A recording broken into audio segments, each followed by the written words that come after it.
At 11 minutes, well, it's 11 o'clock precisely, 11:01 that is. I want to welcome all our viewers and listeners to another presentation of Voices. My name is Socrates. I'm in the hot shade today. Want to wish a grand rising to each and every one around the world in the various time zones. Good morning, good afternoon, good evening.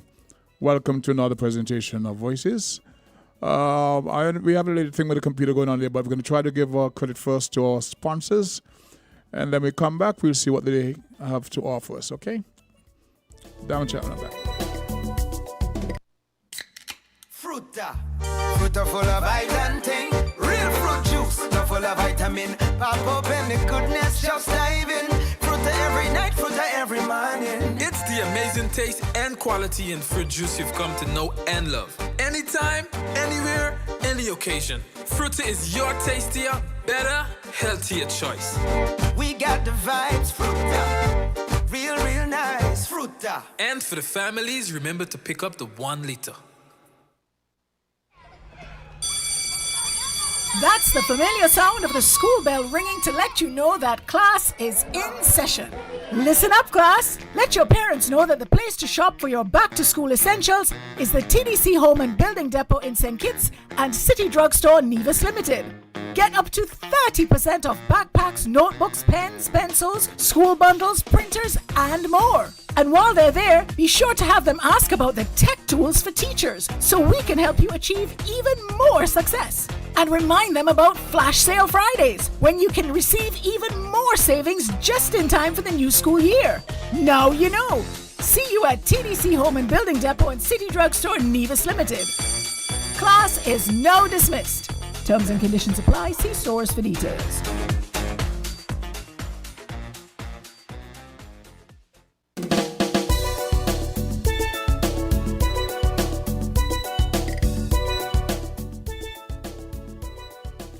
Yes, we're back and we're locked and loaded for another presentation of Voices. Let me just say good morning to a few folks out there.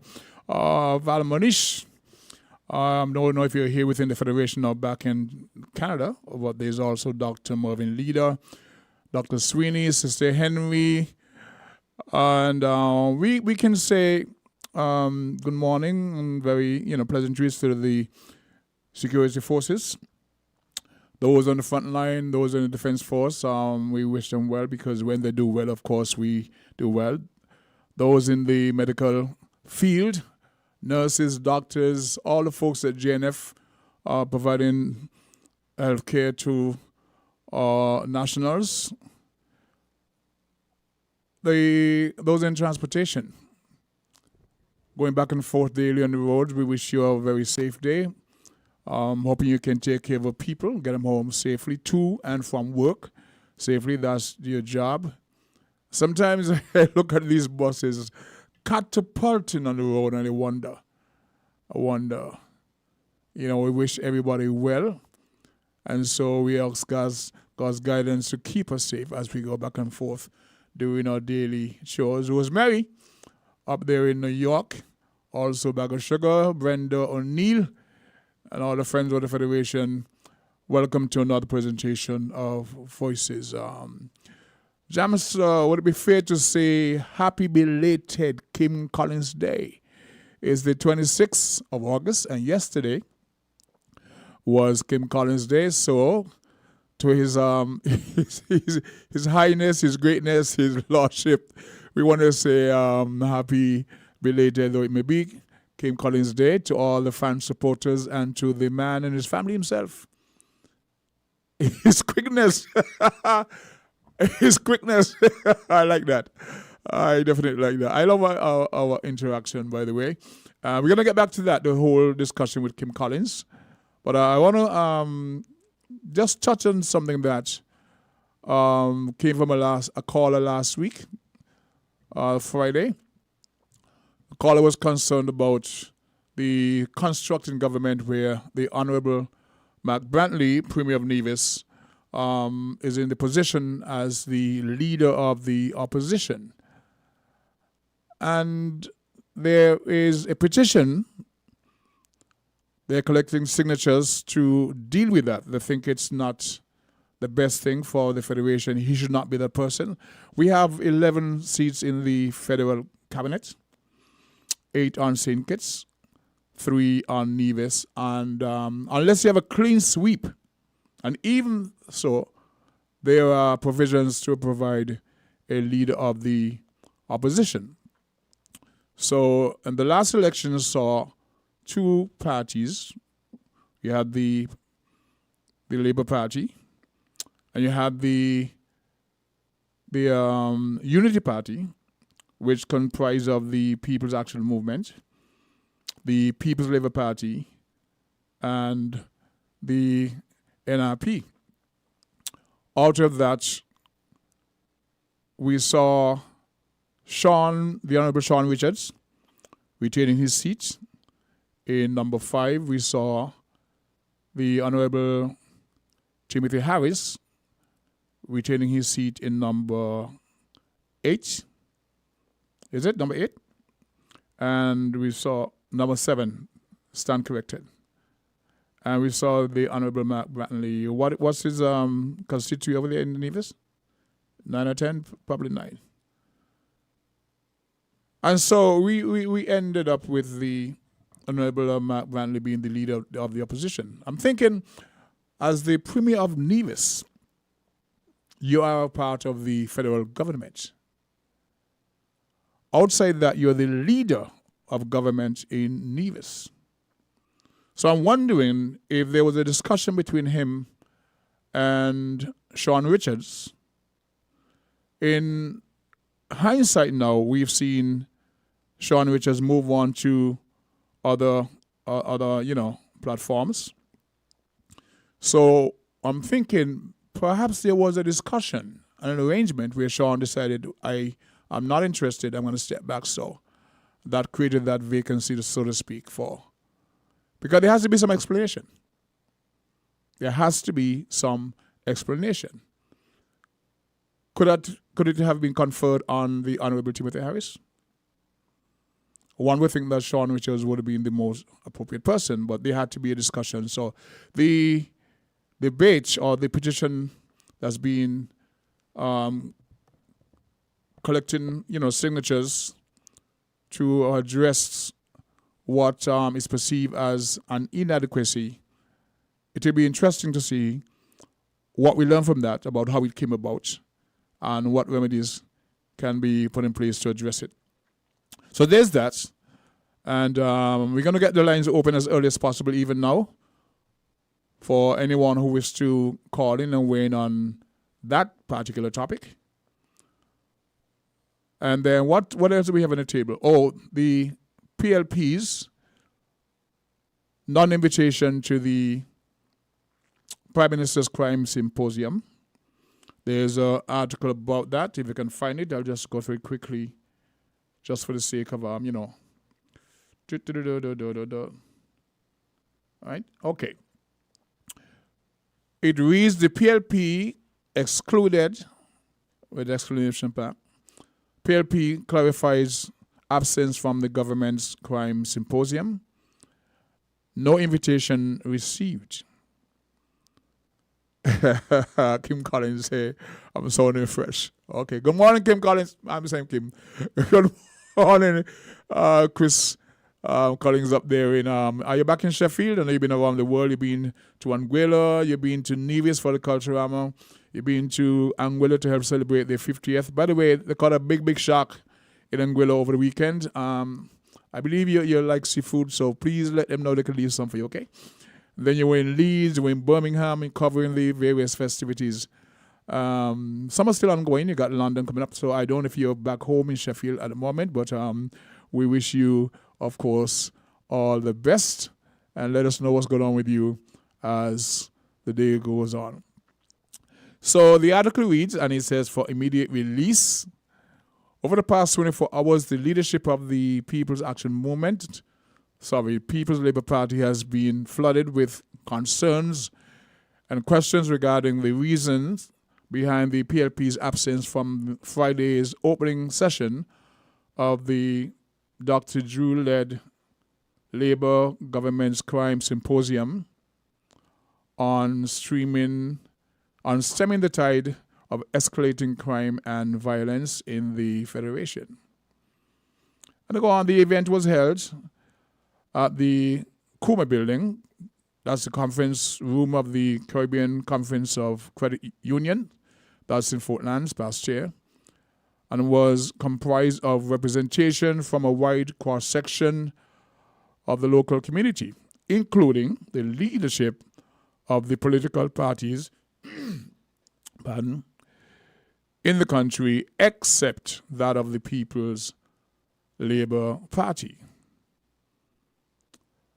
And my take on that is that it's a situation where you must have all hands on deck.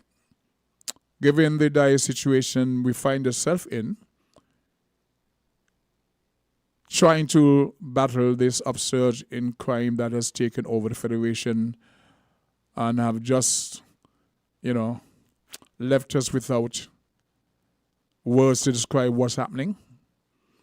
And so the crime symposium was called. It's a 90-day approach. So you're going to have a lot of conferences, interaction, town hall meeting, discussions with just about everybody in society. So the PLP is questioning how come they were not invited to that opening ceremony or session. I don't know if it was by design, given the fact that other political parties were invited. I mentioned when I was here last week, I did see the Honorable Mark Brantley there. I did see the leader of the People's Action Movement in the person of Ms. Gray. And, the Deputy Prime Minister was also there. Commissioner of Police, all the advisors in, special advisors to the Prime Minister, they were there. So do you think, Jamster, that's we have a call? Okay, let's pause for this caller. Good day, you're live on Voices. Socrates, good morning. Good morning, and how are thou? I'm good, and you? I'm splendid. Yeah. I think it's last week, so I hear on the news when the Premier had something. I hear him say he talked to Shani, the leader for PAM. Yeah, Ms. Gray. And Dr. June. Mm-hmm. Yeah. So what he ain't including NRP and PLP. Where are we going? No, the NRP was there. I just mentioned that the Honorable Mark Brantley was present. Right, Miss Shani Gray Brooks, she was there. PLP saying that they were not invited. This is what I'm discussing. They were not invited. That's why they were not there. Oh my God. In a situation go ahead. Your call. Go ahead. Yeah, I think that's very, very bad. I mean, whatever he need to get that out of him, and this is about the people now. That's he, now CCM, now Labour Party. This is about the whole country. Why were they talking about the crime? Mm-hmm. Well, if he ain't invite PLP, he better he just ain't invite nobody, because if all of them is three parties, ain't it? Three leavers. He was supposed to get everybody together, all hands on deck. Because you're asking for contribution from just about everybody in the society, all the social partners. I mean, where are we going? What's wrong? What's wrong? If you have anything in here, just put it aside. This is about the people, man. You can't just, I don't know how to this. I don't even want to say it to here, because we can't go nowhere. Yeah? He and Timothy Harris, we are a unity government together for whatever reason. We don't know. Come on. Invite all the parties together, and then we get things going. That's all I have to say here. I want to appreciate. Federation. Yes, definitely. I want to appreciate your contribution. Do appreciate that. Yes. Okay. Thank you. You're welcome. Thank you. Have a blessed time. You here. We saw you all the best, our beloved country. Singers and Nevis, yes. Bye. Okay. Dr. Harris also states, I'm going to read this and then we go to the station break. Dr. Harris also stated the fact that the exclusion of PLP representatives from yesterday's opening session on crime and violence, whether intentional or not, can be viewed as ill-advised, narrow-minded, short-sighted, and childish. We go back to the phone lines. Go to call the 11 voices. Hey, good morning. Thank you for shouting me up. Definitely. Long time. How the how's Hango? So long me ain't see you. Would you give me a why now? What's going on with you? Watch this. I'm a widow. I'm a woman. We are waiting upon me. You hear me? No respect. This song is saying so long I ain't see you. Give me a wine now. I ain't seen you. I ain't hear you. Give me a wine up. Huh? Yes, give me a wine. Give me a wine now. Anyway, good morning to all the listeners at home and abroad. Want to give God thanks for bringing us this far. Definitely. Spite of everything. Happy Kim Collins Day. Happy Kim Collins Day. I second that, Yes, definitely. It was my father's birthday. My father was Nathaniel Osborne. They call him Natty. Up the village. 25th of August was his birthday. Okay. And you know, I was listening to Observer Radio, and they were there talking about the way that Dominique and St. Lucia is treating the people who won medals at the last Olympics. I said, boy, we take a lot of things for granted, you know? Yes, we do. We take a lot of things for granted. We act as if Kim Collins didn't happen. We had the 4x1. We had what attention they're getting. The young ladies, you know what I mean? We're not big enough, we're not keeping them in mind, so that the young people... Inspiration that's necessary is not there. No, you see, people got this politics thing, they're going to kill us, you know, if they're going to kill us. Kim Collins could have run in 2012, you know, politics again. Politics. What happened in 2012? For those who don't know. What I know, you know. Well, there are those out there who don't know, and you've got the mic at the moment. You're so the moderator, you tell them. I see. I mean, the young fellow in Nevis, in Sandy Point. Jason Rogers? Yes. He ran in spite of having his foot broken as I said before. He's been there 4 times, eh? I'm telling you. He's been there 4 times. So people say, where the Olympians? If you're not bigging them up, I have been to the high school championships, and these young people running on the 10. On the 10, yeah. Yes. Some divisions are running on the 10 for the 100 meters. Yes. I'm following you. These are the people we're supposed to be preparing for the Olympics. But everybody got an excuse. You know, because they ask the question, what support are we giving to our young people for them to reach a age? Because not only when they want nutrition, guidance, you understand? They even were saying, rather than sending them abroad, send them to Jamaica to train. So when they train in the Caribbean, they perform better. Kim Collins and many others was a product of Mission Atlanta. That was vision and foresight. Yeah. We I need remember, similar. I thought it was funny. Kim Collins went, I think it's somewhere in South America or whatever, and he won a bronze. And Dr. Kennedy Simmons said, we're going Olympics. People laugh. I have to confess, I was a bit skeptical. And Mission Atlanta. Whether 1,000 or whatever. You know, and when the government changed, they continued the thing. But people were skeptical. They couldn't imagine saying it's going to the Olympics, even though we had gone to other regional and things, you know?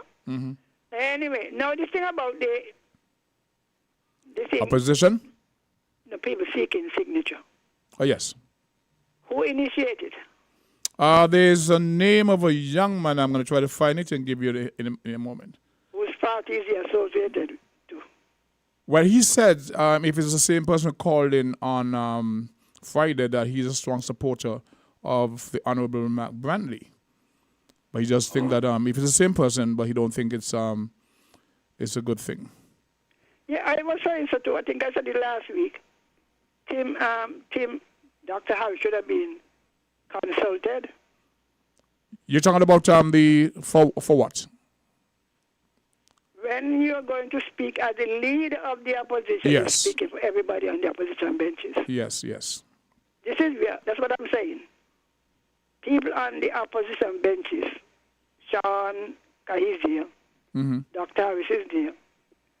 Now, you see, the trouble with the position that Dr. Mark Brantley holds is ticklish in that while he is the leader of the opposition, Yep. he is in a certain, I wouldn't say compromise, uncomfortable position in that Dr. Joe holds the money and he will not give Nevis their fair share. Is that so? And I he thought that was articulated that they get the fair share. So. Well, everybody fair share and fair share. You know, like when you small, we fight over bread. Some half bigger than some. You never have to fight for bread. Isn't it supposed to be percentage based? Because according to the population, percentage is what you share. Yeah. It's as simple as that. So you give them the 5 million. And so it's like my brother, let me tell you about my brother Baba who died. He'll be buried Friday this week. When he was growing up, at one point he was the cook. And so when he's sharing, we watching what he do. Double share for himself? Not, he put, whether it's pigs now, tomato underneath, and then he put rice on it, and then he put on top. I see. So we now playing bad, you know. We think we are being unjustly treated. We said, Lord, Baba, what small piece you get? He said, look, if you make any noise, I take it back. You understand? Mm-hmm. If you want to make any noise, you ain't going to get none. So it's either take the little piece you get and grumble, or you get none. That is the position with Nevis. Well, I think I heard it articulated by the Honourable Mark Brantley that they were getting their fair share. But to answer the question you asked about He never said they get a fair share. He didn't say that. Waiting for it. He said He's waiting on the that's World what he Bank said? report. He never said they get a fair share. Mr. UN Herbert, does the name sound familiar to you? Oh, UN. All right, so let me tell you now. Uh-huh. So in that kind of position, because he's supposed to be the chairman of the Public Accounts Committee, which up to now has not been set up. Mr. Herbert? Mr. Brantley, Okay. he, remember the opposition leader, you know. Is Yes, the one yes. Who chairs the That Public Accounts Committee, yes. Mm-hmm, that's to correct. scrutinize the auditor's report. And then he would choose two persons, which I think, since Sean is an auditor and Dr. Harris is an accountant, they would be better suited to be chosen by him. Why to choose two? Dr. Jew has already said he does not intend to speak to Dr. Harris. Remember he signed it? No, I can't recall that. Oh, well, I recall. People asked him already, would you be willing to talk to Dr. Harris? He said never. Is that so? They were talking about if they want to form a coalition or anything like that. That was the context. Okay. So that there are elements in the party, maybe not Dr. Joe, who still feel that Dr. Harris is to be excluded from everything. So if he was not invited, did you get a personal invitation? I did. Oh, because I was saying if everybody was just given a general one, then he shouldn't have expected any. But if other people were given a personal, well, I mean personal, right? Personal to the association, then he should have gotten one. And then there should be, somebody should have to answer. As to why none was Coming out extended to them? What's that? Somebody would have to answer as to why no invitation were extended to them. Yeah, you can't talk about having a resilient and All inclusive, all hands on deck. Well, maybe in hand then. I mean, we got to be serious. Talking. By the way, I don't know. I maybe have to call back. Dr. Douglas, I think he believes he's the Prime Minister still, you know. He had his personal press conference in which he mentioned that some investor want to build a hotel here and he want 400 acres. You heard that one? I heard the talk in the circus, so nothing I can verify. Yeah, he said it. Not only 400 acres and he want beachfront. I am saying, we're talking about climate change, sea level rise. Why are we still building hotels near the shore? If the sea tide is rising, at some point the hotel will be underwater. Let it go and build in Keys. You understand? Well, maybe you're watching the same down the Gulf Coast, down outside Sunny Point. No. They tried that already in White Gates. Well, if we try it again, because the government didn't buy back all, you know. Who owns it? Unity bought back, must be 400, whatever acre. But to go out there and to entertain somebody, you say you're going to build 2,400 houses.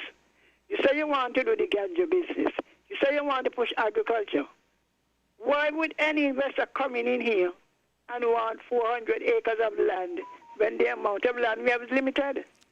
But you recall some years ago, there were discussions. You recall some years ago, there were discussions by the same gentleman of inviting a bombing range here in St. Kitts. I don't know if it's true. I heard so. Yeah. It's true. Not a bombing range. I think it wasn't a bombing range. Well, the bombing range, those in Vegas, Puerto Rico protested. Yeah, He was I offering remember the St. protest. Kitts. Yes, at the bombing range. What do you mean by bombing range? They're going to leave for me to go bomb somebody who owned it to bomb? No, Venezuela? they'll be testing their bombs maybe at the southeast area, but we were volcanic, so it was asinine. Right? It was an asinine discussion in the first place. That sounds like, that sounds make up. So what I'm saying, what you said now, the 400 acres is not far-fetched when you compare what was being discussed years ago. I mean, you go out to negotiate. You know we plan to build 2,000. You're going to take up land. Then we say we want agriculture. Then we want to have the ganja. So where the ganja people going to use?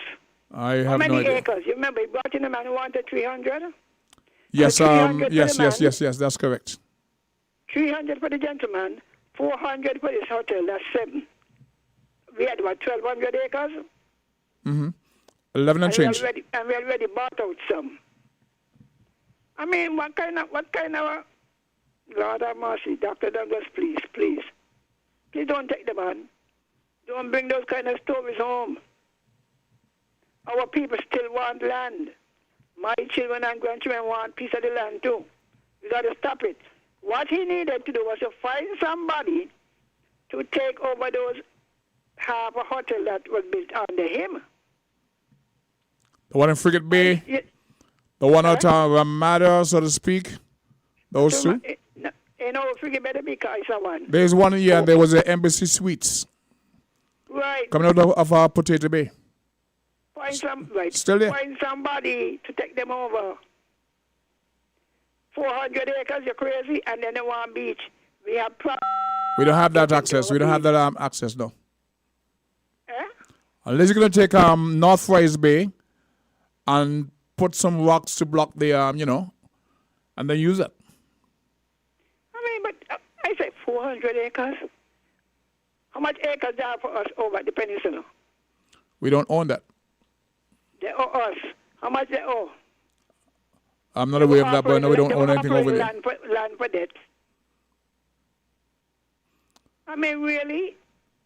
And he's smiling, I said, God have mercy. And everything was stupid. Half of those things you say, make it up. If I'm wrong, Father, forgive me. Anyway, good morning, Rosemary. Good morning. Oh, by the way, my brother's funeral will be on Friday the 31st. Friday? Okay. Where? In Anguilla. Okay. Brother died in Anguilla. One we call Bobo, my oldest brother. I was a builder. Okay. Calvin, well, condolences to the Right. family, and may he rest in peace. Yeah, he make 81, so. Battered well. Yes, he had enough time to repent. Okay. So all of you, the Socrates, who waiting till you ready, was a Lord of mercy. I'm a good friend, Johnny. Okay. Lord of mercy, ain't gonna work so late. Start now. All right. Anyway, have a good day. Thanks for your contribution. We never have to head downtown. Please do not call Socrates or let me talk long. I don't call too often. We will survive that. We go downtown now and give our credit to our sponsors, and we'll be right back. different. We're 98.9. 98.9. Win FM.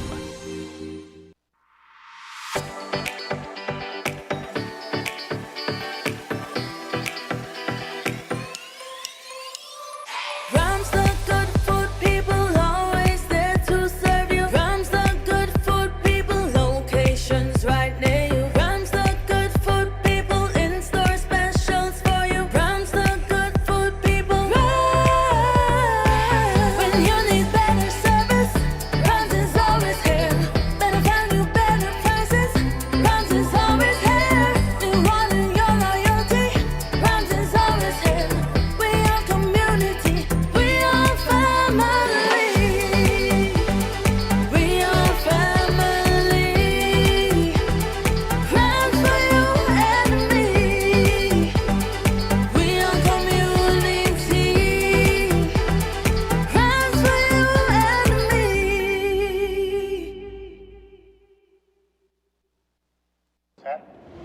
Ladies and gentlemen, it's back time for Budger's Hardware Hustle. That's right, buy any 2 gallons of Budger paint from participating hardware store for a chance to win a shopping spree in a hardware store valued at $1,000. Visit BudgerPaintsCaribbean.com on how you can enter. Promotion ends August 31st. See Budger Caribbean on Facebook and Instagram for details. Yes! Budger, for lasting beauty and protection.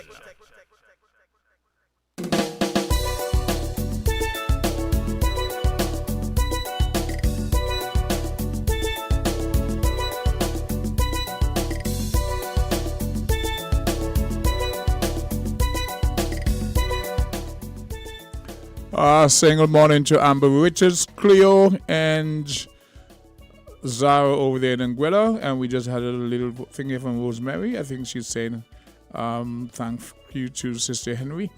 We're in August. Next month is September, where we celebrate our independence. And normally the person nominated for national awards, etc. We have 5 national heroes. Is that correct, Jamster? 5? 1 living, non-female. So I think we have that in common with Antigua in terms of having a living national hero. Antigua's would be Sir Vivian Richards. He's the living national hero. Here in St. Kitts, we have Dr. Kennedy Simmons.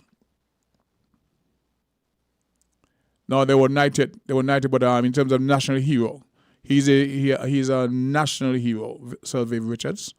As we have in St. Kitts, they're also the only living. I think Lester Bird was also a national hero, but he's passed.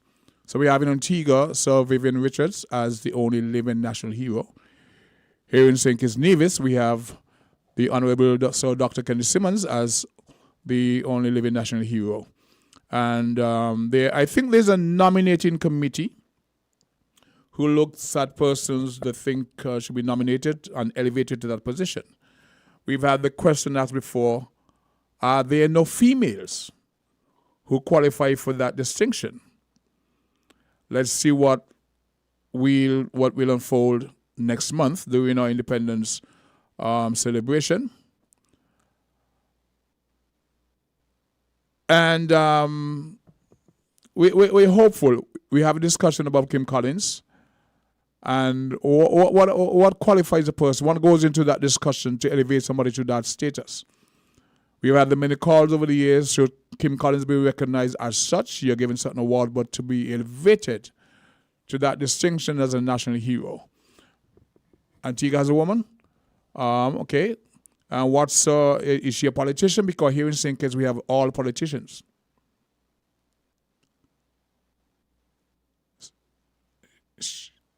She was a founder of a school, an educator, etc. Do you have a name? I know you're looking online for it because it's Georgiana Ellen Robinson. She was given distinction as a national hero. Is she still with us? 1970. Oh, that was some time back. And the whole discussion is still centered about giving people their flowers while they are yet living. 2006.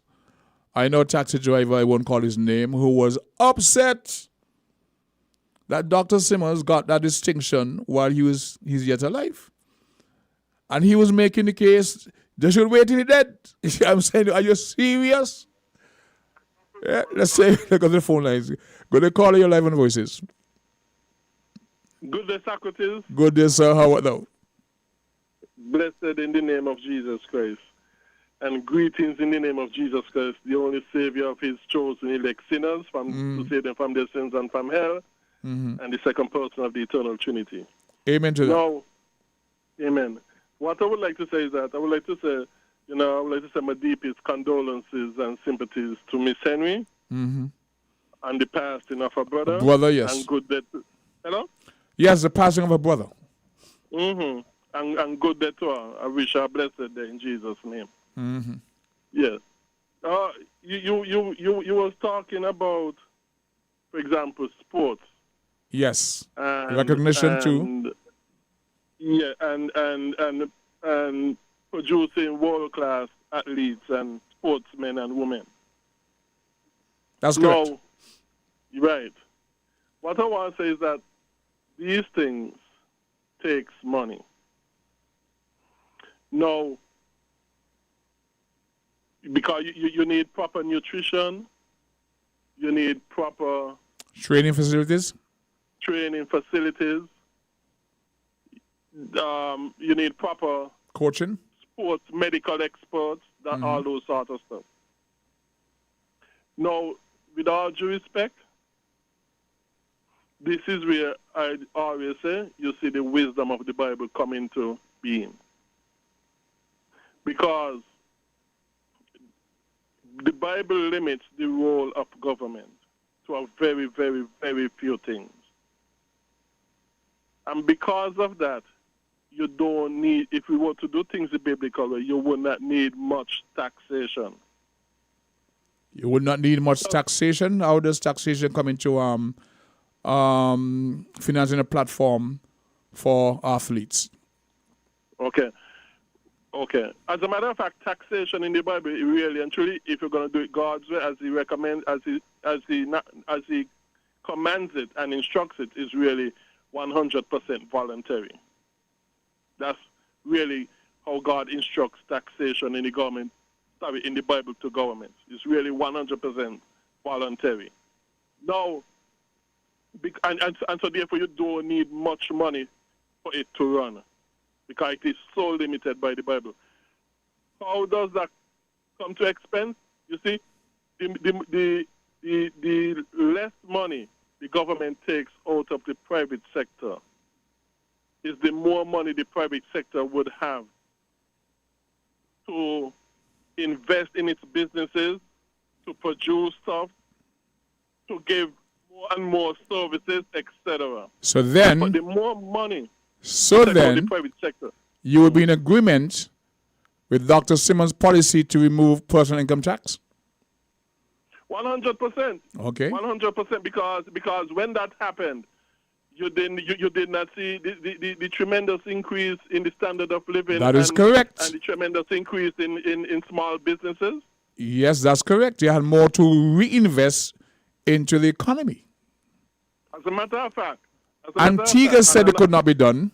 Trinidad said it could not be done because at the same time, he was promising to institute school meals. And they said, you can't do that. It can't work. At the same time, he launched Mission Atlanta, which resulted in people like Kim Collins being able to go out there and represent the Federation. Invested in that. But what I would say, though, where the Simmons administration went wrong is that after getting rid of the personal income tax, instead of their decreasing spending, they increased it. Government spending. And yeah, but what did they have to show for it? They went wrong.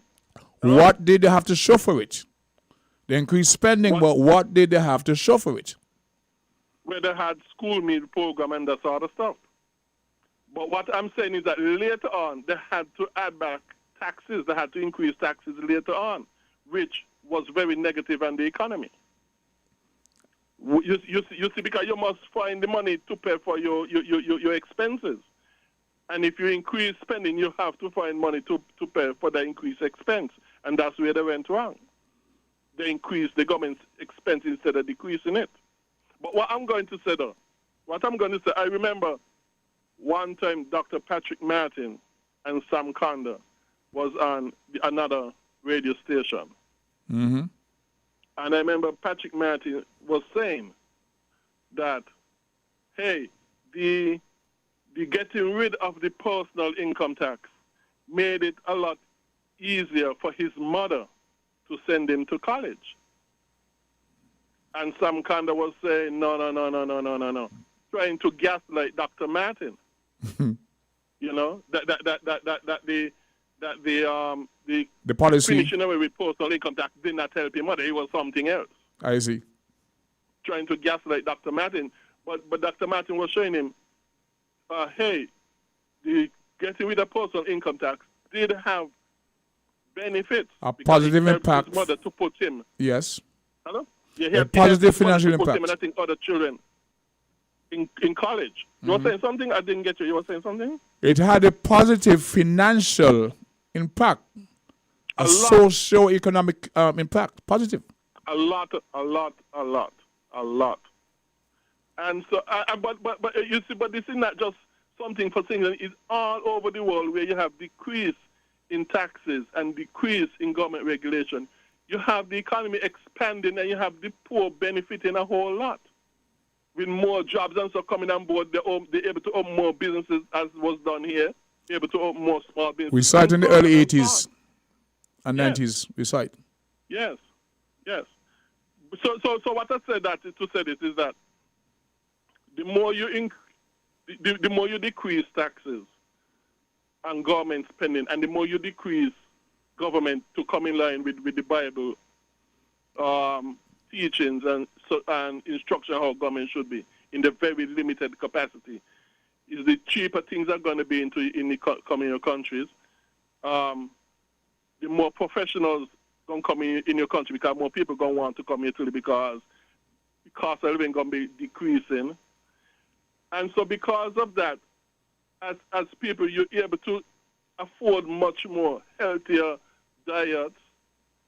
You have more access to more professionals. It's easier for people to put down better gyms and that sort of stuff. And so all of that helps you a whole lot in providing world-class athletes, sportsmen, sportswomen. That's also, you see a number of these Caribbean people who are doing so good have to be training in the U.S. Yeah. Even the girl who won the gold for St. Lucia. Juju. Yeah, she won the gold in the 100 meters. Yes, she did, yes. In the Olympics. Yeah. She trained in the U.S. But what I'm saying is that a lot of that could be going on in the Caribbean. They don't have to go to the U.S. for training. But we have to have the right and proper government. And this is where the wisdom of the Bible comes in every way in life. So none of the governments in the region have that foresight to build those training facilities. Is that what you're saying? No. You said a proper government, so I'm trying to figure out where you're at.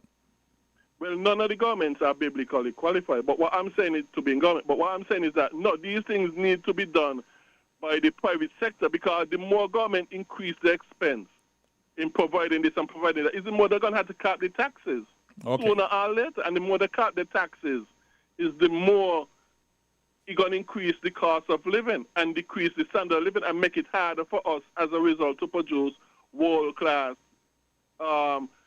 sportsmen and athletes and so on. It's the private sector that needs to be doing these things. You mean in terms of doing them, sponsorship, stuff like that? Providing the facilities, providing the professionals, providing the hospitals, providing the schools, providing those things that the Bible have not given the government the authority to provide and the duty to provide. Okay. So therefore, you would have a very limited government, very limited taxes. And like I said, the Bible is really voluntary because you won't need much for the government to operate. And what would happen now, the government would have a lot more money Sorry, not the government. The private sector would have now a lot more money to do a lot more things and to invest in a lot more stuff to better our standard of living and to bring down the cost of living. Okay, good. I got you.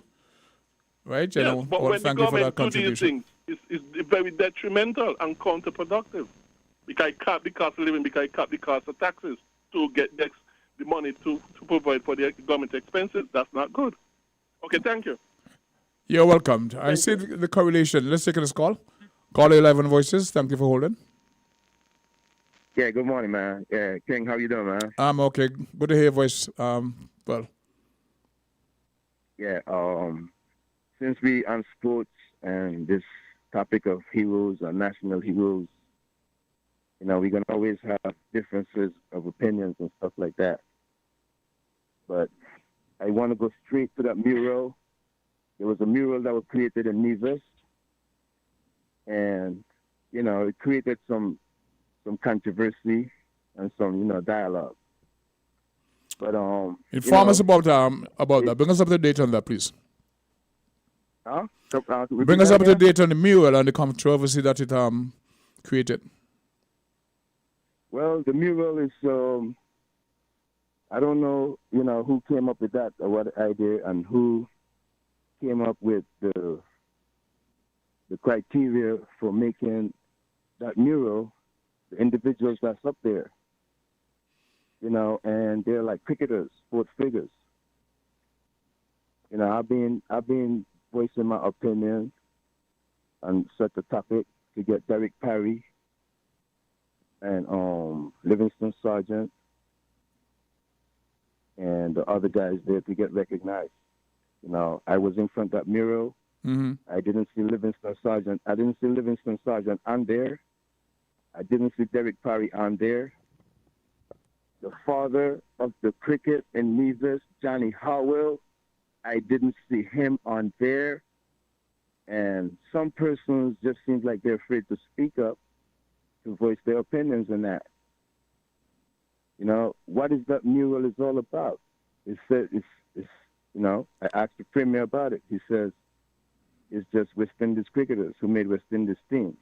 So it wasn't, okay, it wasn't the totality of the Norwegian cricketers, those that you hail as heroes, the forerunners, they were not there, included in the mural, but only those who would have made the West Indies. What about Willett? Was he there? Willett was there. Willett is there. Okay. But just listen to what you have just said. What you have just said is directly to what I'm thinking about. And I'm agreeing to what you just said, and that's what my whole thing is all about, what you just said. In the totality of all the cricket stars coming out of Nevis, they all should be up there. Okay. Back in the days when Livingston played for Combined Islands, that was a greater achievement than even making this watered-down West Indies team right now today. Believe that, Socrates.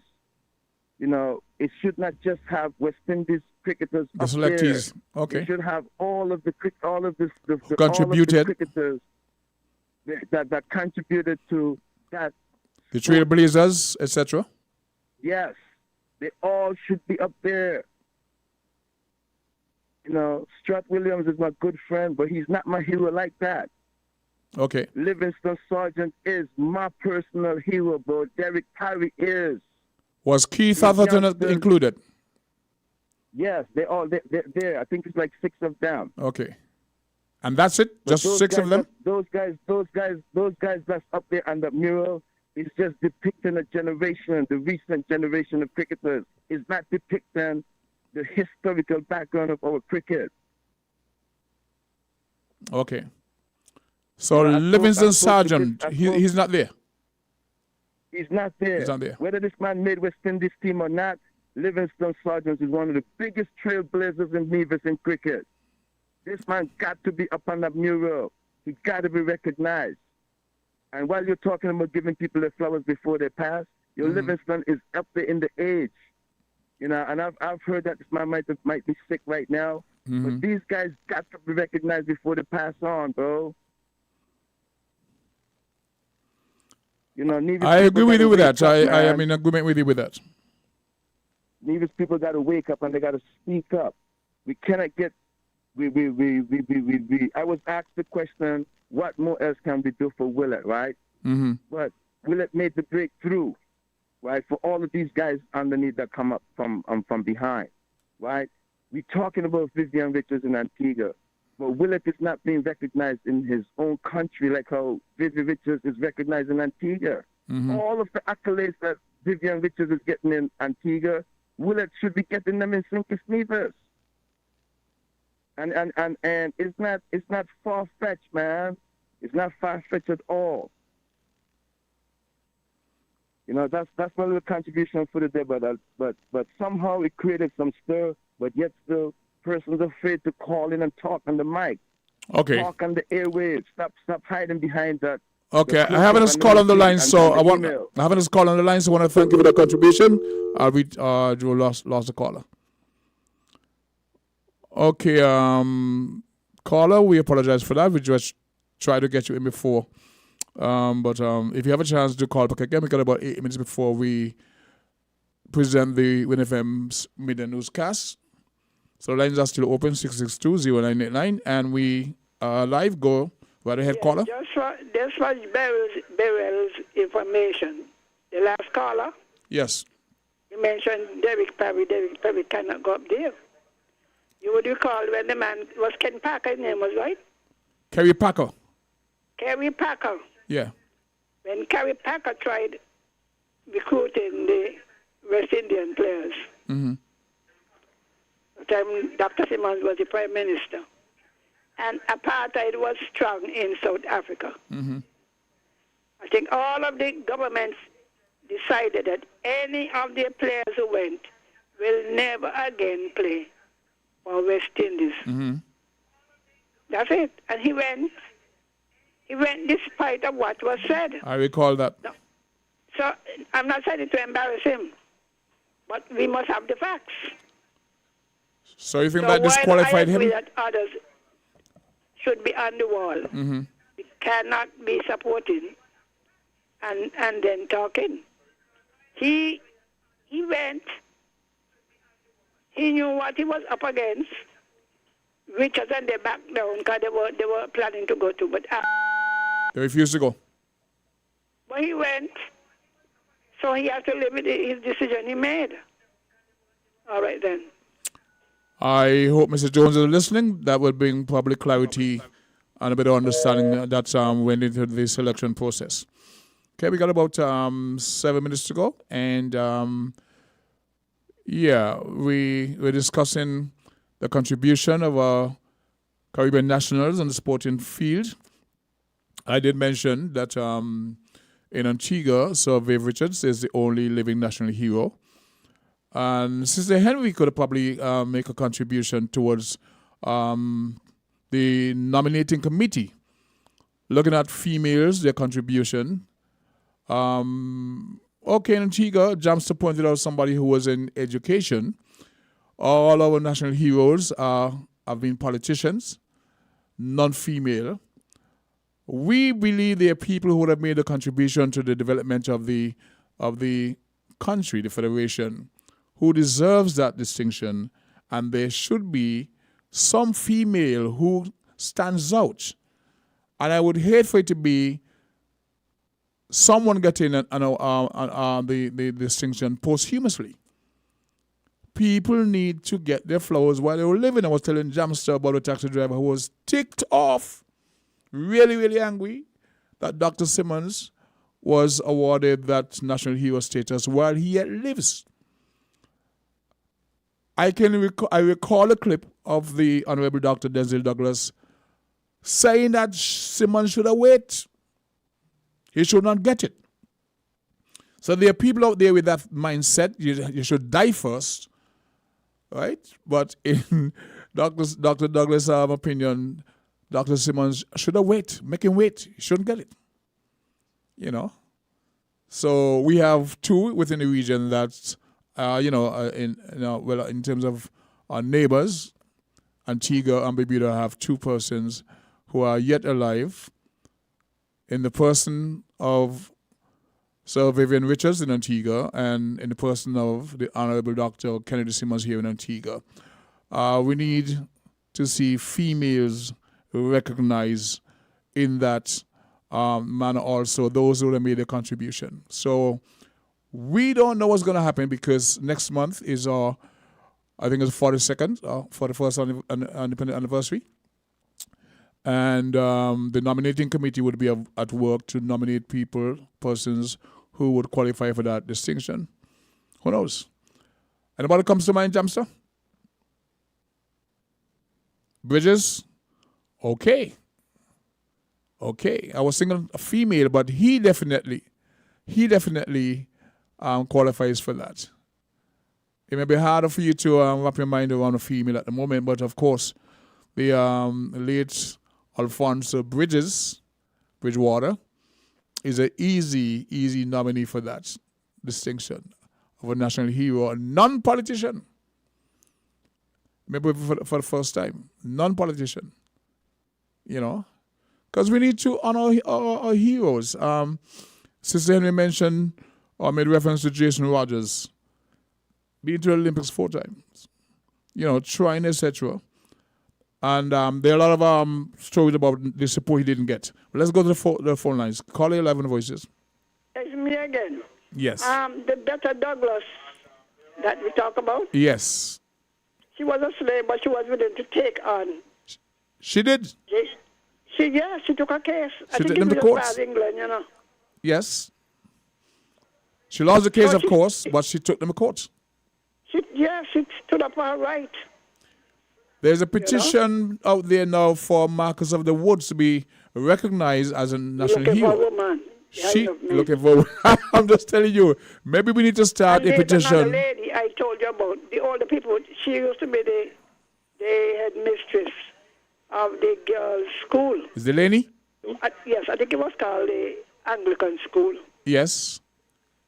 My mother and them in. Miss Delaney. It would have been, and they said she was very active in the Workers' League.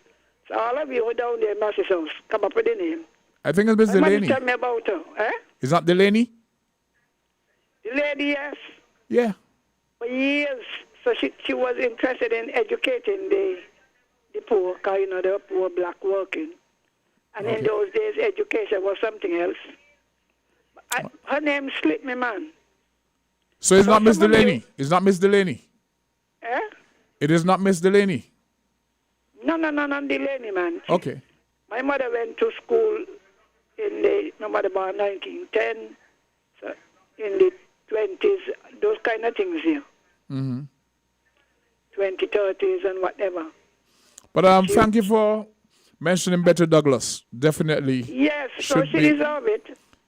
We just have to educate the population about her contribution. Women have been fighting for their rights.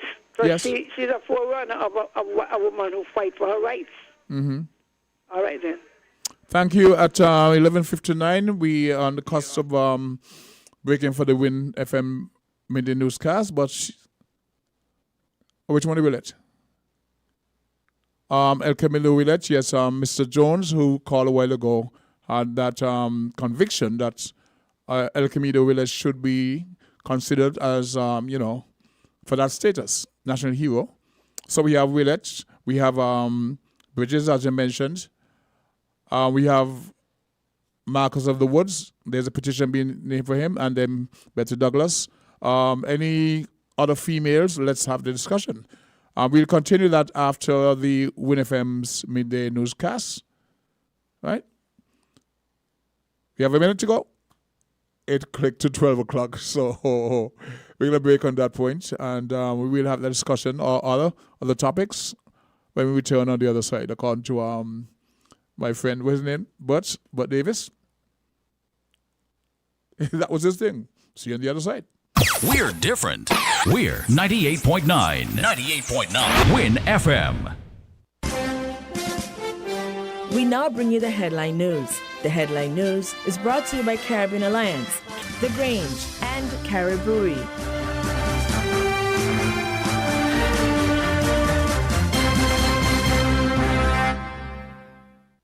Did you know that the Grange Healthcare Facility is the first purpose-built, non-governmental healthcare organization on St. Kitts.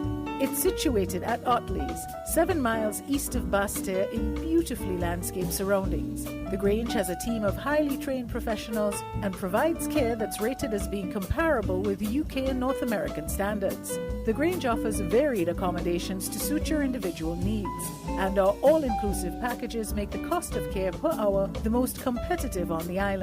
Services include convalescent care for all ages, daycare facilities for older adults, rehabilitation services, and training and continuing education for healthcare providers. For more information, call 466-5525 or 465-8020. Fax 466-8221 or email thegrangehealth@gmail.com or visit our website at www.grangehealthcarefacility.com. When it comes to the important things in life, your health, your education, your choice of a life partner, and of course your insurance provider, only the best will do. Caribbean Alliance Insurance is the only insurance company in the Eastern Caribbean with an A excellent rating. We have a robust 3-tier reinsurance strategy that protects our policyholders from multiple catastrophes, even if they occur in quick succession. We spread our risks over 18 territories, ensuring minimal impact to individual territories when a disaster strikes. We provide an excellent claims experience. Claim settlement is usually between 24 to 48 hours. Our A excellent rating means that you are more secure with us. Contact us for motor, property, marine, public liability, employer's liability, and other policies. Delisle Walwyn, people you can trust. Local agent for Caribbean Alliance Insurance. Tomorrow secured. Maybe it's the way the brilliant gold liquid reflects our sunshine, or how the bright blue of its label mirrors the clear Caribbean skies overhead. Maybe it's the fresh, crisp taste of this beastly cold beer on a scorching hot day. Maybe it's even the way it brings us all together. But one thing is for sure, Carib is very much a part of who we are wherever we're from in the Caribbean. Carib, it's the way we play. Drink responsibly. With the Win FM headline news, I am Yolanda Weeks. Locally, St. Kitts tourism officials discuss air connectivity at Airline Leader Summit. Crime surge and leave suspension, discussion points at a police lecture. 40 Sea cadets in St. Kitts and Nevis graduate from summer camp. the details and more straight ahead.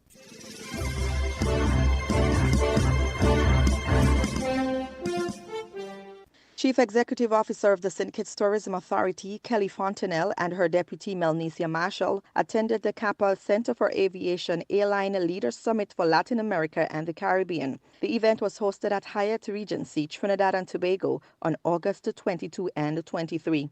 According to Kittish and Heartbeat, the St. Kitts tourism officials held meetings with representatives from Caribbean Airlines, Cape Air, and the Sunrise Airways to discuss potential collaborations. It is expected that the discussions will strengthen partnerships and enhance air connectivity to St. Kitts. The two-day event allowed officials an opportunity to gain valuable market intelligence in the aviation and travel industries to shape the future of aviation in Latin America and the Caribbean. Some of the issues addressed were airline restructuring and financing, mergers and consolidation, along with market exits and new startups, financing and constraints of regional infrastructure, domestic and international tourism outlook, and regional efforts towards aviation sustainability. 46 speakers gave presentations at the summit.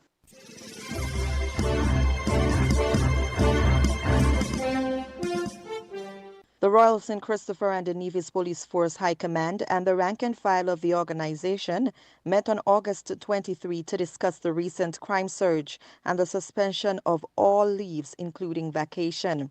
A notice was issued to all heads of departments within the organization on August 21, calling for an immediate return of all officers to bolster security efforts due to an uptick in homicides.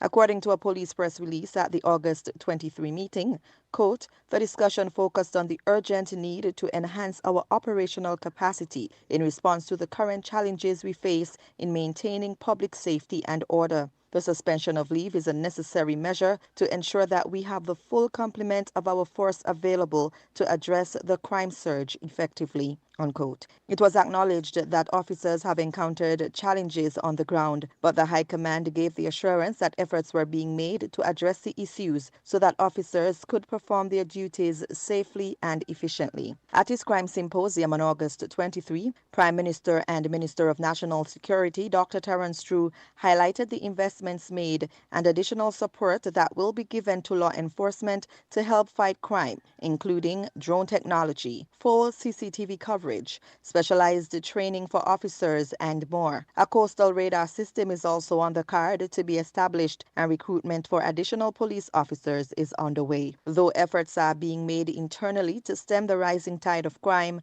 the support of regional and international partners proved vitally necessary. Collaborations continue with the United States, United Kingdom, and Canada to crack down on border security to prevent the deportation of illegal firearms and ammunition. And CARICOM member states continue to work together, sharing resources and intelligence to fight transnational crimes. The Royal St. Christopher and Nevis Police Force emphasized its commitment to protecting and serving the citizens of St. Kitts and Nevis.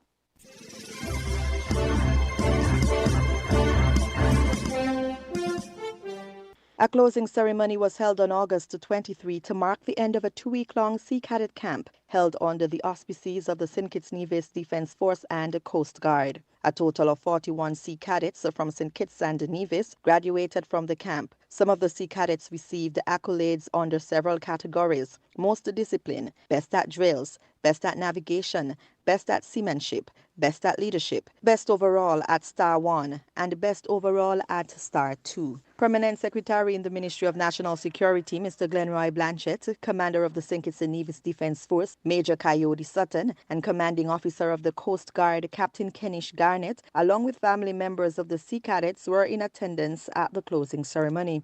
Among the variety of activities that were held, the Sea Cadets attended Sunday worship at the Antioch Baptist Church on August 18. Ms. Charisse Gums and Mr. Terence Dolphin each received a token of appreciation for their contributions to the camp. A similar camp was held in April, and 53 Sea Cadets graduated. They acquired skills in nautical terminology, swimming evolution, drills, first aid, extinguishing agents and firefighting, basic navigation, knots and splices, and more. Meanwhile, a weekly Sea Cadet Corps program is held in St. Kitts and Nevis for students between the ages of 12 to 18 years. The teachings not only focus on physical abilities and fitness, but also soft skills such as leadership, citizenship, organizational skills, self-discipline, team-building skills, respect, stress management, managing peer pressure, self-esteem, and self-confidence.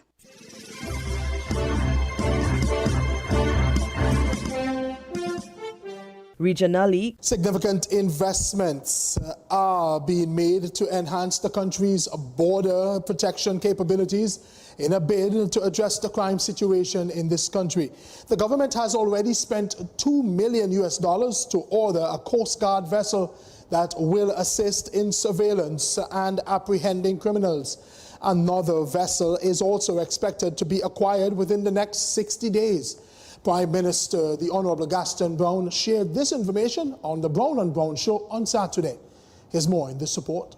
Beefing up resources for law enforcement and border protection officers is among the raft of measures the government is utilizing to address the pressing issue. In addition to the crucial vessel, the government is also expected to acquire another platform to further enhance its efforts. Prime Minister Brown says $1 million US dollars will be sent off on Monday. It's going to be a 65-foot military boat, which the government will be helping us to acquire. We have to come up with at least half the proceeds, the $6 million US dollars, and we have to come up with at least $3 million. So within the next 60 days, we'll be spending $3 million US dollars. The head of government says that the funds for scaling up these measures are sourced from the Citizenship by Investment program. So CIP is also important from the standpoint of crime and violence, because you need resources to fight crime and violence. In fact, I believe that when we finish making all interventions, because we sent our funds for additional vehicles, for drones, I think we're buying 10 additional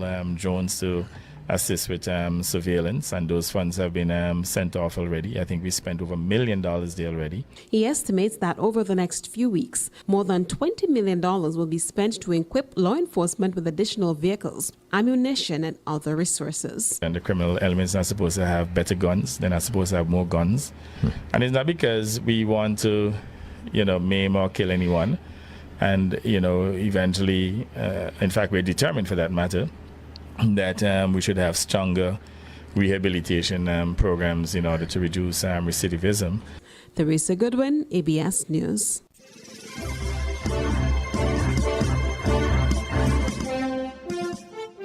Opposition Member of Parliament and former Public Security Minister Kemraj Ramjatan has issued a call for the top brass of the Guyana Police Force, including the Acting Police Commissioner Clifton Hicken, to appear before the Parliamentary Security Committee to face questions on the operations of the police force amid several allegations of corruption which have rocked the force recently. Some of those allegations have been leveled against the force by senior officials in the government. During an AFC press conference, Mr. Ramjatan said the nation wants answers about the state of the investigations into the allegations of money laundering and corruption, which have been leveled against senior officers. The AFC had suggested an independent probe of the allegations, but that suggestion was shot down by the government. Mr. Ramjatan said there appears to be a cover-up of the allegations. It seems like a massive cover-up is being undertaken.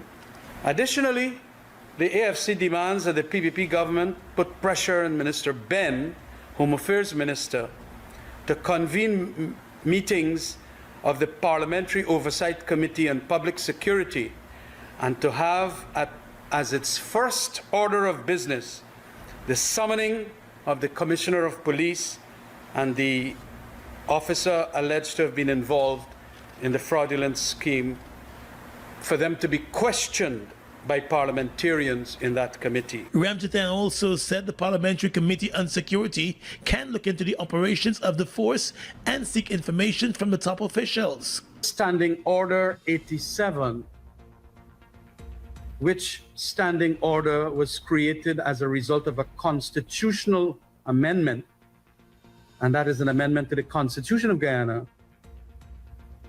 This Parliamentary Security Committee has power to scrutinize and examine policies and administration of the entities in the disciplined forces of Guyana.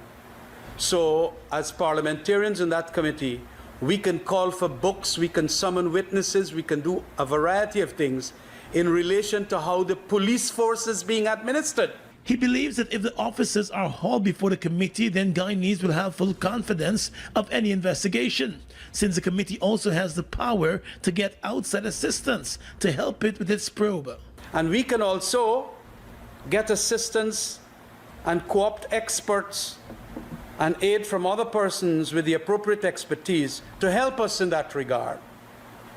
So if they do not want to have a probe by forensically internationally reputable people, we in that parliamentary committee would like to have some questions asked after the commissioner and the other senior officer who has gone on leave, I understand, to come there in that committee for questioning. The Guyana Police Force has been tight-lipped on its investigations into the claims of corruption against senior officers in the force.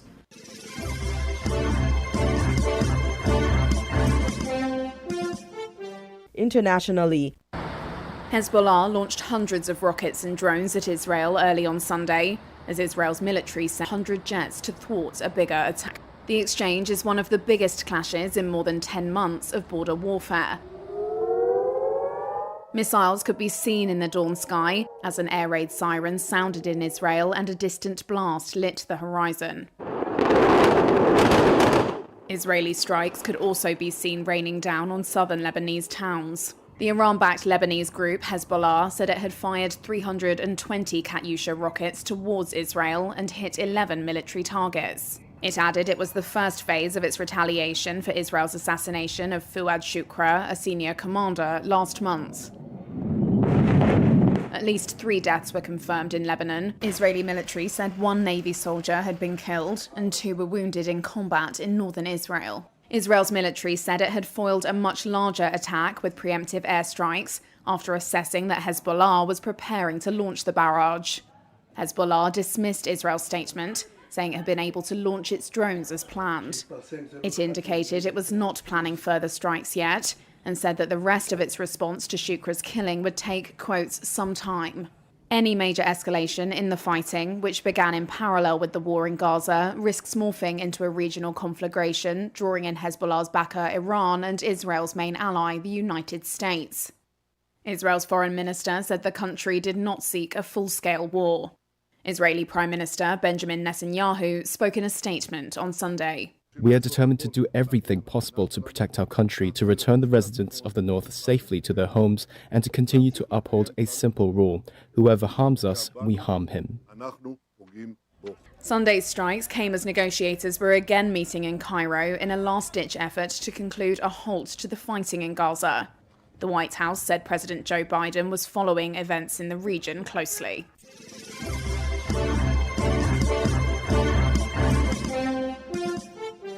He's known as the Mark Zuckerberg of Russia. Billionaire Pavel Durov, founder and CEO of the popular messaging app Telegram, has been arrested in France. The app, which boasts nearly 1 billion users, has long maintained a commitment to free speech and does little to moderate content shared on the platform. French media reports Durov's arrest was the result of an investigation into whether he had failed to crack down on illegal activity on Telegram, including drug trafficking, child porn, and the promotion of terrorism.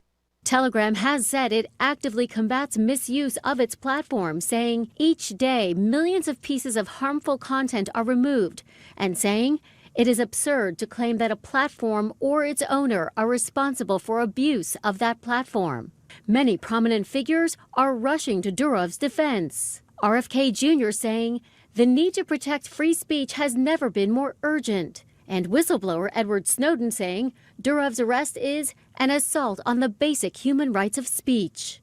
Telegram says it complies with European laws, but it was recently fined in Germany for lax reporting of illegal content. Allison Kosick, ABC News, New York.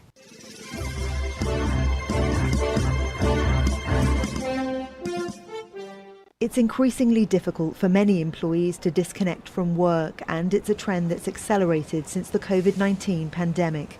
So many workers in the Australian capital Sydney welcome the introduction of a new right to disconnect rule, which means employees can't be punished for ignoring work-related calls and emails outside office hours. We spend so much of our time connected to our phones, connected to our emails all day. And I think that it's really hard to switch off as it is. So having these laws come into place where, we really do disconnect is really important. Australians worked on average 281 hours of unpaid overtime last year, worth the equivalent of more than $88 billion. Australia joins around 24 countries, mostly in Europe and Latin America, which have similar rules. It should help workplaces work out, managers and employees work out together between them what's needed and what's unnecessary and better ways of doing things. That's what I would hope this leads to. But some are sceptical about whether the new rule will work. I think it's an excellent idea. I hope it catches on. I doubt it'll catch on in our industry, to tell the truth, though. We are professionals, we're well paid, we're expected to deliver, and we feel we have to deliver 24 hours a day if we have to. Employers will still be able to contact workers in an emergency, and an employee can only refuse to respond where it is reasonable to do so. Defining reasonable will be up to Australia's industrial regulator, which must take into account the personal circumstances of the worker and how and why the contact was made. Bosses say the new rule is ambiguous and will create confusion, but many employees say it will give them the confidence to create a better work-life balance. Victoria Gatenby, Al Jazeera. That was the Win FM Headline News. The Headline News was brought to you by Caribbean Alliance, The Grange, and Cariboury.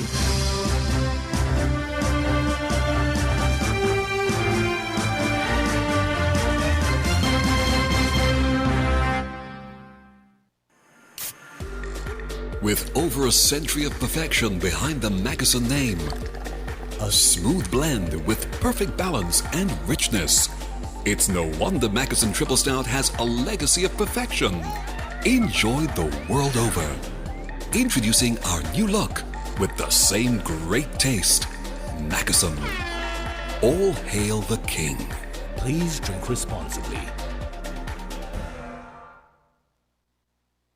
When it comes to the important things in life, your health, your education, your choice of a life partner, and of course your insurance provider, only the best will do. Caribbean Alliance Insurance is the only insurance company in the Eastern Caribbean with an A excellent rating. We have a robust 3-tier reinsurance strategy that protects our policyholders from multiple catastrophes, even if they occur in quick succession. We spread our risks over 18 territories, ensuring minimal impact to individual territories when a disaster strikes. We provide an excellent claims experience. Claim settlement is usually between 24 to 48 hours. Our A excellent rating means that you are more secure with us. Contact us for motor, property, marine, public liability, employer's liability, and other policies. Delisle Walwyn, people you can trust. Local agent for Caribbean Alliance Insurance. Tomorrow secured. Did you know that the Grange Healthcare Facility is the first purpose-built, non-governmental healthcare organization on St. Kitts? It's situated at Otley's, 7 miles east of Basseterre in beautifully landscaped surroundings. The Grange has a team of highly trained professionals and provides care that's rated as being comparable with UK and North American standards. The Grange offers varied accommodations to suit your individual needs, and our all-inclusive packages make the cost of care per hour the most competitive on the island. Services include convalescent care for all ages, daycare facilities for older adults, rehabilitation services, and training and continuing education for healthcare providers. For more information, call 466-5525 or 465-8020. Fax 466-8221 or email thegrangehealth@gmail.com or visit our website at www.grangehealthcarefacility.com. Found the sound 98.9 FM.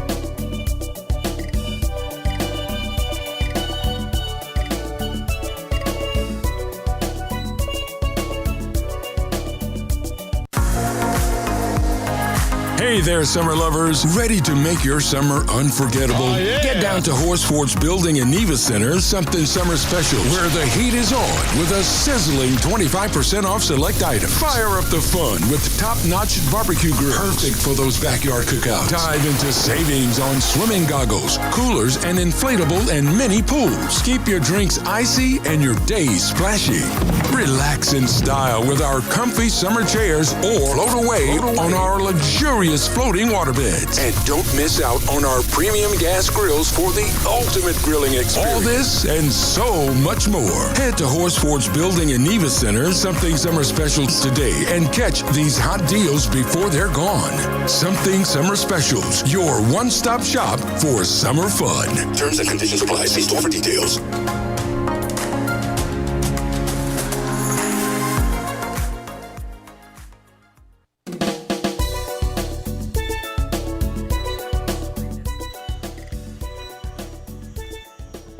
Guess what?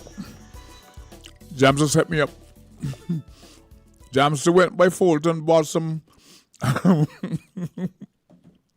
bread pudding and stuff like that. Potato pudding. And while I eating, the man put my voice is like, it's all good. It's all good. At least I have a little snack to eat in the meantime. Right, so, hey, friends and family and everyone out there, welcome back to the second half of to this presentation of Voices.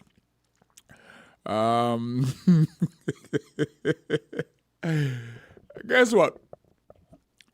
When we left last, we were talking about honoring persons while they were yet alive. We're looking at names of persons who would qualify for the national hero status for upcoming independence celebration. And a couple of names were mentioned. I mentioned earlier that there were persons who were not happy that a certain person would have gotten that status while they were yet alive. I want to draw a little thing to you. A couple of years ago, there was the National Tourism Awards dinner and all that. It used to be on a regular basis. Back then, I think I was on the tourism board. And they put out a list of names to be honored for their contributions to the development of tourism in St. Kitts Nevis. The Honorable Lindsay Grant was then the Minister of Tourism. And I noticed a name that should be on the list that was not there. And I said, what about Mr. Colin Pereira? His contribution from OTI to Reggae Beach, because I recall back in the day when the Ocean Terrace was just a little 4-bedroom guest house, and and how that built into a mega industry, where his sons went into real estate, into like Greg, who does the rainforest, the volcano. The other brother who's got Reggae Beach. When it used to be over at Turtle Beach first, they moved that industry. And you have to look at Mr. Pereira's contribution. Mr. Grant said, but the list is unpublished. I said, Mr. Grant, you're the minister. Whatever it is, put Mr. Pereira's name on the list so he get his due recognition while he's yet alive. And he said to me, we'll do it so for next year. Following year, Greg Pereira received the award on the behalf of his father. His father died. In that interim, I was in London when I got the news that Mr. Colin Pereira had passed. And I'm thinking, you had a chance to give the man his flowers while he was living. You're telling me, well, it was an oversight. You didn't think of him, but the list is already published. You are the Minister of Government. So Mr. Colin Pereira, for all his tremendous contribution towards the development of tourism in St. Kitts Nevis, never received that award while he was yet alive. Next year I'm there, and Greg, his son, Pereira, comes and receives it on the behalf of his father. I don't even know if Mr. Grant remembered that, because you at the top, you're the minister, you have so many things to deal with. And other persons, advisors, people on the ground, they may have information that you could use. So when I saw the list of awardees for that year, I did draw it to his attention. I said, Mr. Pereira. Another person who made some serious contribution towards tourism in St. Kitts is Mr. Let's look at his name. I haven't seen a moment. Adrian Lamb's father, Mr. Lamb. Freddie Lamb. Freddie Lamb have done so much for tourism development in St. Kitts Nevis. It's such a scale way, way back. When the Favies Inn was one of the primary destinations in terms of, it was a guest house / small hotel, and the entertainment factor there. But the connections he made, being of the CIC, Chamber of Industry and Commerce, all those connections he made was so impactful. Lachlan Richards, it came in the latter years, the latter state of things, because I recall in terms of Lachlan Richards, when in 1980, the Dr. Simmons then were trying to launch tourism in a more holistic way as a second industry. Because even though it was there, it was Dr. Simmons who put it on steroids. Right? These small hoteliers, guess how? They were given an incentive. I think they had a 2-year or 3-year tax shelter that would give them enough elbow room to build. The one on Kearn Street there, Glen Barrows was one. Birdrock Beach Hotel. They received incentives from the bank. They got loans, to build, because if you want to bring tourism to St. Kitts, you had to put the infrastructure in place. And a lot of folks didn't have the means to. So that's where the government came into a system. I think it was 2 or 3 years. They didn't have to pay, they got a loan, whatever it was. In terms of taxi drivers, most of the vehicles they used then were used second-hand vehicles from St. Martin, St. Thomas. And the water down there in St. Thomas, it caused your vehicle to rust. Dr. Simmons put a policy in place that you could get a brand new vehicle and only pay $1,000 for duties. Fact, $1,000. Fact. So many taxi drivers who went up there and got vehicles, they knew they only had to pay $1,000. $1,000 EC, let me emphasize, on a brand new vehicle. That gave them a chance to up the quality of their service, because you're building. No, that changed a long time. That changed a long time, because even when the government changed in 95 or thereabouts, and the new administration introduced the environmental tax, remember, a lot of young persons were getting vehicles from Japan. What we call internet vehicles. Dr. Douglas came aboard and slapped on a $5,000 charge and call it an environmental levy. They claim that the big car dealerships were complaining that they were not getting their vehicles sold. And these young persons who really could not afford $40,000, $50,000, $60,000 to buy a vehicle, they were ordered on the internet. Let's take this call and come back to you. Good day, caller. You're live on Voices. Good day, King. How are you doing? Ranger here. Ranger here. Talk to me. You know what I'm talking about, right? I just want to add a little clarity to some of the statement that you made. Mm-hmm. That someone don't think that you pay $1,000 for the vehicle. It was $1,000 for the government. They use it like a tax. Yes. So it's not that you pay $1,000 and you get the vehicle and go. That's not what it's so. No. You're right. Is the bread pudding? They put that James to bought me in the ambassador. But yes, that was the duty you paid. You had people like Colin Pereira. Yes. Lloyd Madison. Mm-hmm. Peter Malalu. Correct. And you had people like Arnold Warner. I remember the builder. The doctors in Frigate Bay. Lloyd Brothers and, from Anguilla. You had Ellis Carson from Atlas. Definitely. You had Arthur Lehman from Golden Lemon. Yep. Slice of lemon in the circus. You had the Walwyn from up at Rollins Plantation. Correct. So it was a few fellows who combined together and decided to stand behind the drive of tourism. Mm-hmm.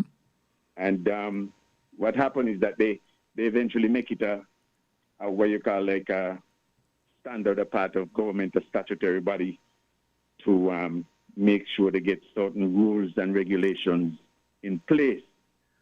And most people who were part of it were self-employed, not employed by the government. Yep. They were self-employed, and the intent of the tourism department was to be the regulator and to make sure that the operators who operate in the tourism sector, because I work in the tourism industry for so many years, yes, so many different areas, and I understand most of the system.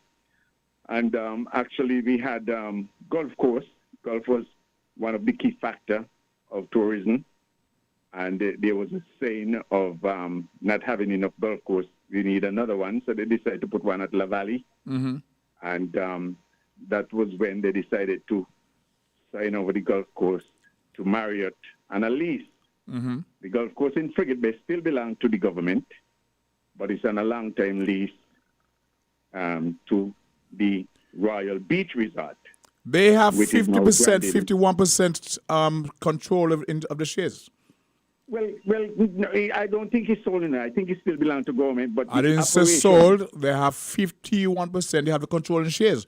That is why they were able to shut it down for 3 years. It's on a lease, so many years lease. That is I why have they to were check able to again. shut it down for 3 years and put Jack out of business. I'll have to go back to some of the things to see what it was like, because I remember that Astafan was very annoyed because in his opinion, I as know. the Minister of Tourism then, he feel like government could have sourced the finance to refurbish the golf course to bring it up to the standard of the expectation of the Marriott Hotel. And lo and behold, I think he was away when the ministers... He was the Minister of Tourism. It was deliberate, not because he was absent. Right? It was Delana Batt and Douglas who signed that arrangement with the events.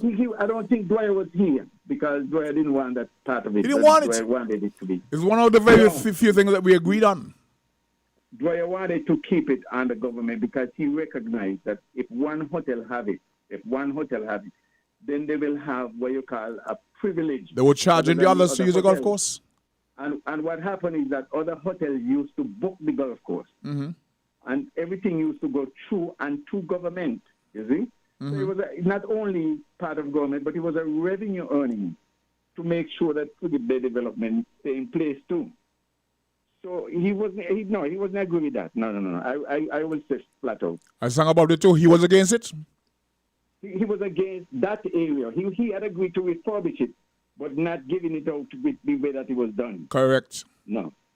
So to say that Dwyer wasn't part of it, his agreement. But the thing is that when it went into effect, when those agreement went into effect to refurbish the golf course, what happened is that the system of putting parts and labor and everything into it was not properly managed to make sure that government get its share bang. Because you see, when you go into partnership with things and somebody is putting up the money, you have to say, yes, it is true that so many loads of sand, so many electrical cable to put in the electrical sprinklers, to make the greens, the putting greens and the turf and everything, to make those come together.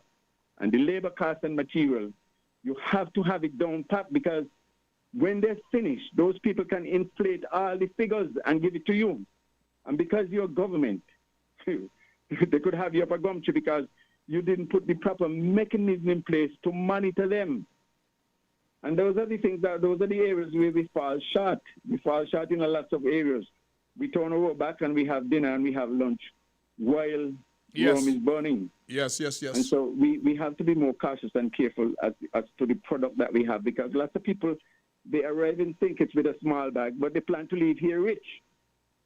And it's not fair for them to be living high off the hog of the people, of which they practically own the country.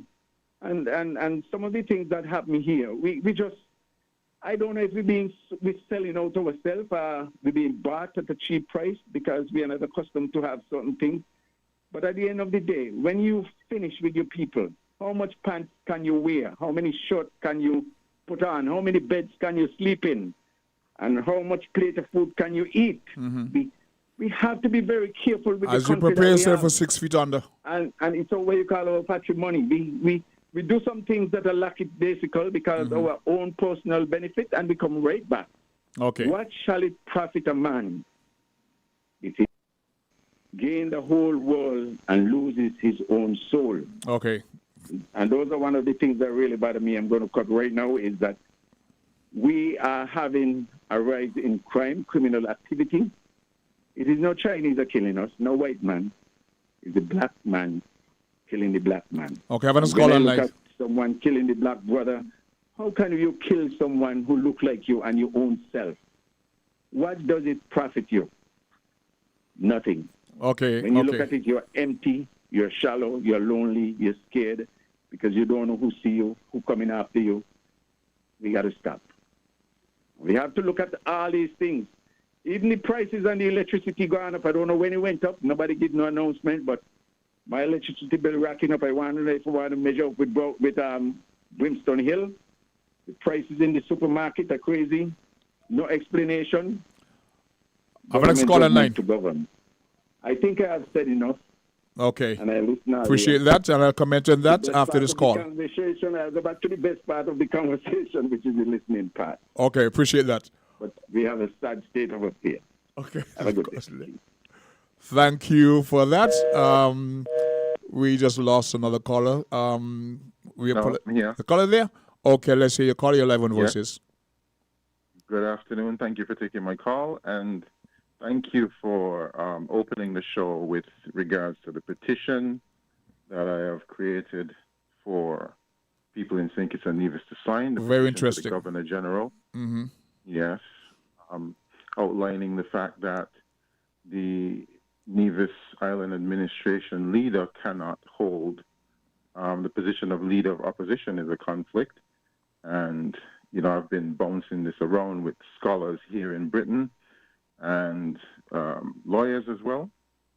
And, you know, it's very interesting because one of the first things a lawyer learns when he goes to law school is that the conflict of interest, you know, when you have a conflict of interest, for instance, a lawyer cannot represent two conflicting parties. They accuse themselves. And including themselves, because here we have him representing two conflicting offices because opposition is directly opposed to government. But, you know, and again, in the context of all of this, there is a lot of pushback. There's a lot of people who don't seem to understand. There's people who think that this is an assault on the member from Nevis when it really isn't. You clarify that by stating your support for the gentleman. I did in last week on Friday, but people can't seem to understand. I don't know. I don't think they understand how democracy works and how it's supposed to work. And for that very reason is why I created the petition to create more awareness and to also bring this matter to the Governor General who has remit over this. Because at the end of the day, this arrangement satisfies, you know, all the parties who are you know, acting in concert with it. But the only party it doesn't satisfy is the people. The people. The people of the Federation. And as the gentleman just mentioned a while ago, he spoke about, you know, things like electricity going up and things like who's opposing these measures? Who's speaking up for the people? Your point exactly. Nobody is speaking up for the people. Your point exactly.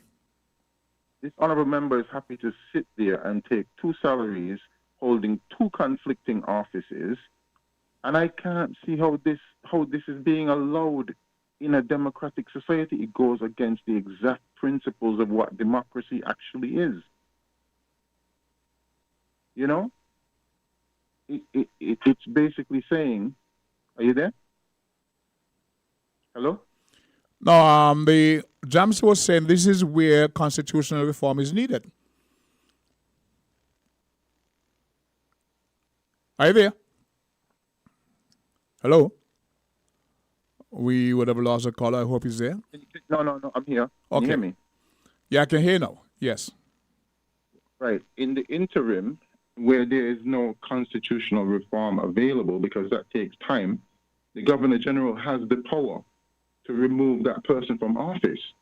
And if all these smart people who we voted for and who we put in these positions could not have figured that out in the beginning, that this is a conflicting role, they are aware of it now and they should act on it.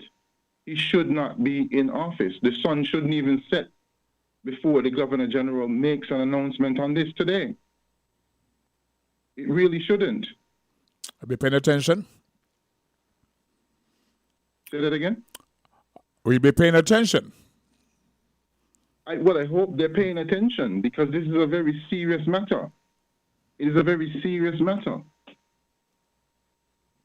This is the only place in the world where democracy is failing in this regard, that it's masquerading as though it's working, but you do not have real opposition. And these are the founding principles of democracy. Something has to be done about this right now. It's either, and I've set out the points, the Governor General should either remove him from office immediately or seek to dissolve Parliament, roll the dice, ring the bell if the arrangement is not fair to the people. But I believe the first option is the easier option, to remove him from his office, from that office, as leader of the opposition. Do you see the political will to do so? I don't think there's political will to do it because, as I said, the arrangement works for people, for the people who are party to it and who are happy with it. But the people of the nation, as I said before, the Constitution is a manual for the machinery of government and in balance with the rights and interests of the people. And if there is a conflict, the government is supposed to continue to protect the rights of the people. That is what the Constitution is for, is to restrain government from becoming tyrannical against the people. And this is exactly what is happening. This is exactly what is happening, and it's almost as if there's no oversight, there's nobody to do anything about it. And this is where the Governor General's power is to do something about that. And it needs to be done today. You brought something of this. Well, thank you for that, sir. I'll comment after because I know you're calling from overseas. But you have brought something to the fore in terms of the consciousness of the nation, and you would have started a petition. Let's see how it plays out, because there's no way out of it except to follow the Constitution. And you made that point. Let's see if the persons involved have the political will to follow through. Let's see if the people on whose behalf you're advocating take up the argument. Let's go back to the phone lines. Go to call your 11 voices. Socrates. Speaking. Yes. So don't try to say it as quickly as possible. Now, you see, one person have complained that electricity and so has increased without any public notice. Yep. Well, if that is so, if that is really so, that is only confirming what I've been saying over and over again. We got to realize that we can't live in a fantasy. If you are demanding of government to do this and to do that and to do all sorts of stuff, including, to spend more on fighting crime, spend more on social welfare, spend more on this, spend more on that, spend more on everything, schools, hospital, you name it all. Automatically, costs are going to go up. So the government is taking on more expense. So don't increase taxation, increase the cost of utility services? Repeat? Do not increase taxes, but increase the cost or the operational cost of utility services. Is that what you said? Yeah, but government going to increase things to get back the money that they're spending. When they provide us the entertainment, the carnivals, the music festivals, and the other things that I mentioned beforehand. When we providing all these things, and we jumping up and we enjoying ourselves, we don't realize that in the end, we're going to have to pay for it all. All government expense we have to pay for. Is it nothing free? Every single one of them. And when they go up now, we start to ball. So but even it is the cost. Hello? Even during the campaign, when they're offering all the free stuff, the free stuff. Not free. Yeah, but which ain't free. which are not free. And so we need to realize, hey, we can't face reality. Either you demand all of these things are government and willing to pay the bill later because you have to. One way or the other, you have to. Or, like I said, go the biblical way and limit government to its biblical duties. But it's one way or the other. And I know going contrary to the Bible where will destroy us and is destroying us. I've also said in the end, the more government rely on green energy or alternative energy as they called renewable energies as well, the more these things also carry up the prices of energy, electricity and so on, gas and so on. So because it happened in Europe and it happened in other places, the more government relies on these so-called alternative renewable energies, is the more expensive it becomes for government to provide energy, including electricity. And not only that, but these alternative or renewables, they are not only very expensive, but they are also, in addition, very unreliable than fossil fuel and so on. So are you advocating to maintain the status quo?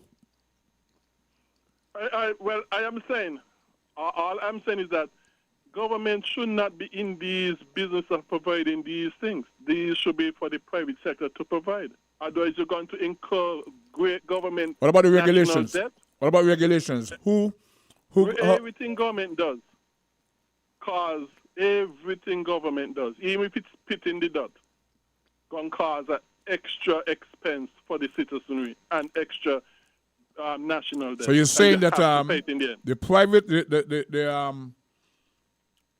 private sector should be the service providers for all these services, right?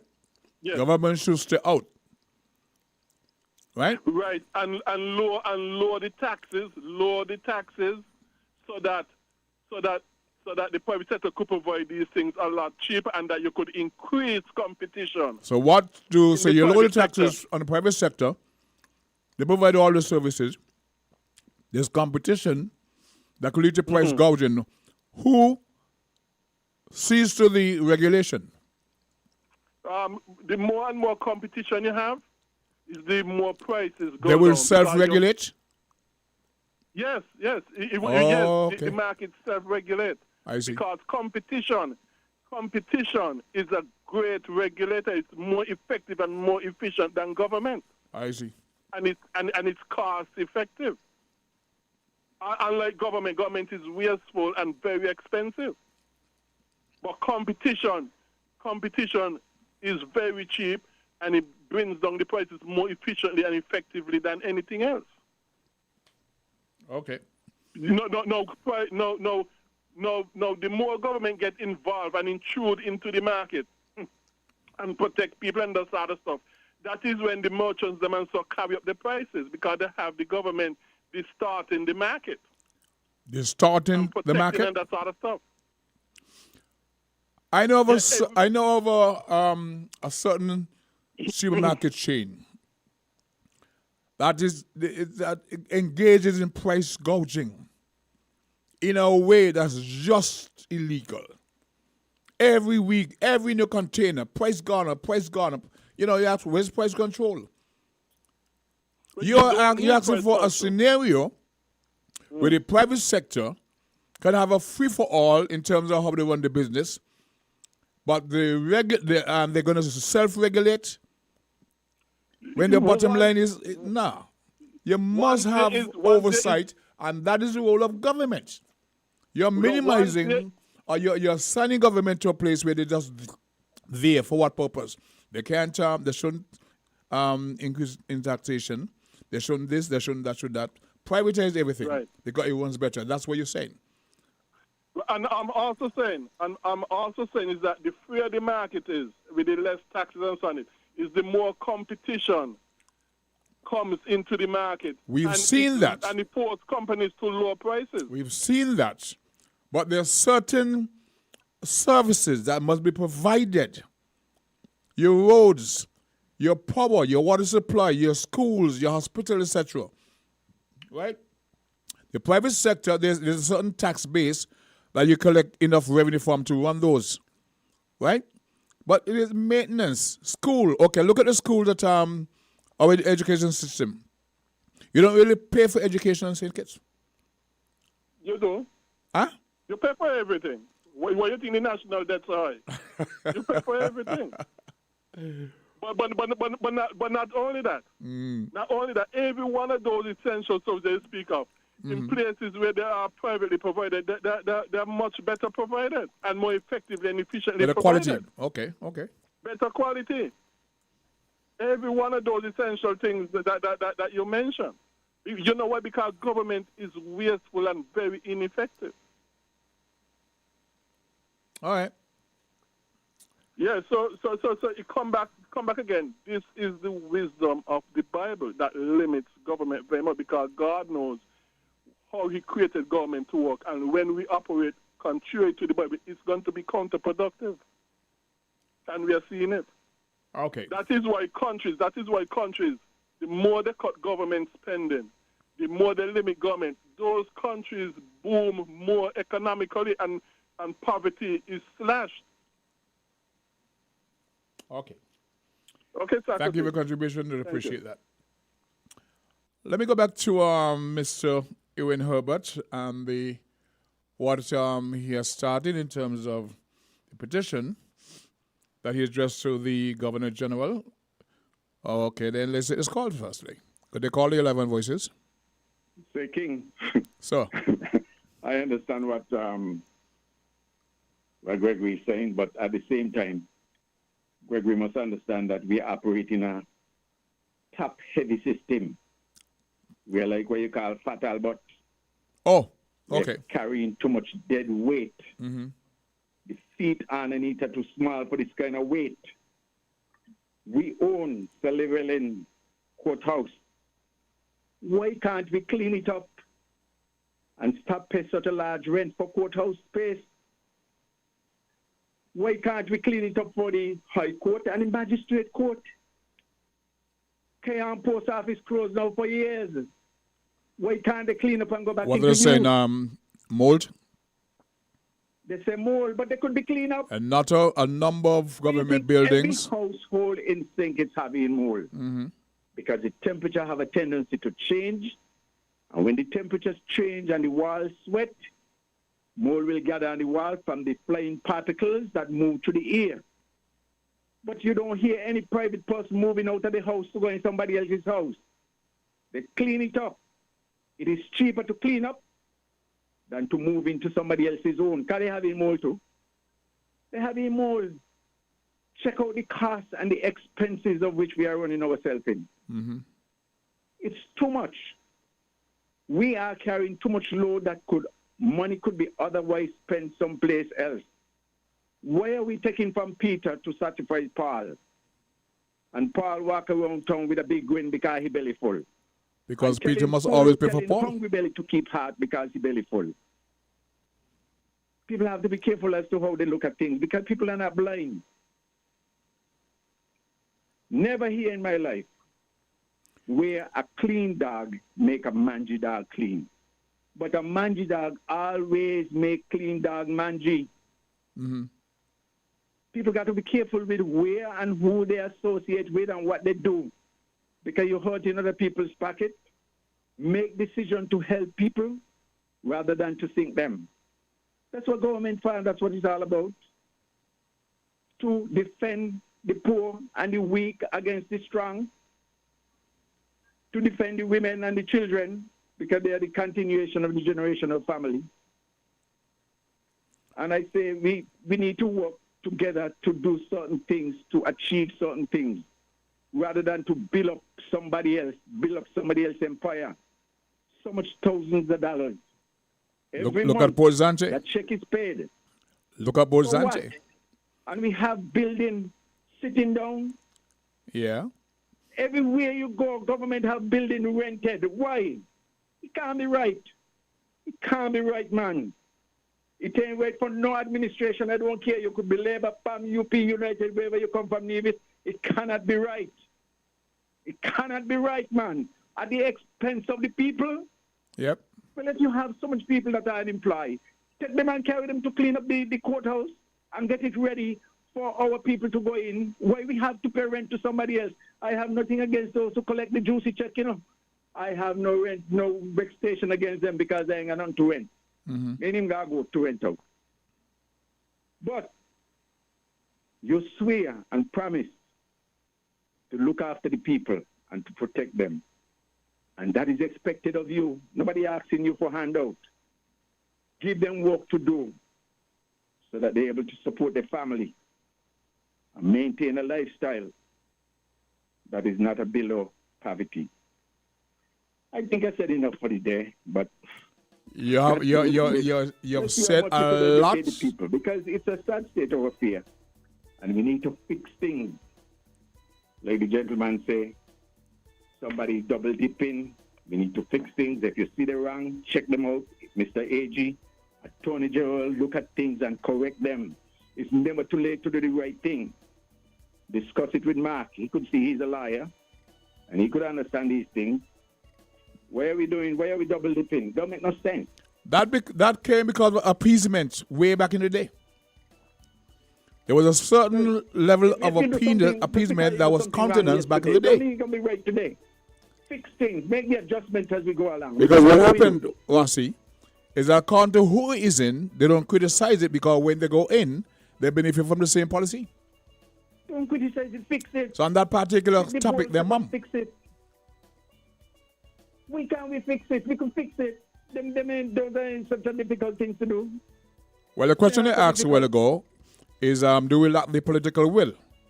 When you're making omelette, you're going to break eggs. Yes, you're going to break eggs. But if you don't break eggs, you're not going to have omelette. Let's see how this issue that Mr. Herbert has started. Let's see how soon we can come to a resolution, or if it's ignored and pass on to, passing the butt down the road. All right. I think I said enough.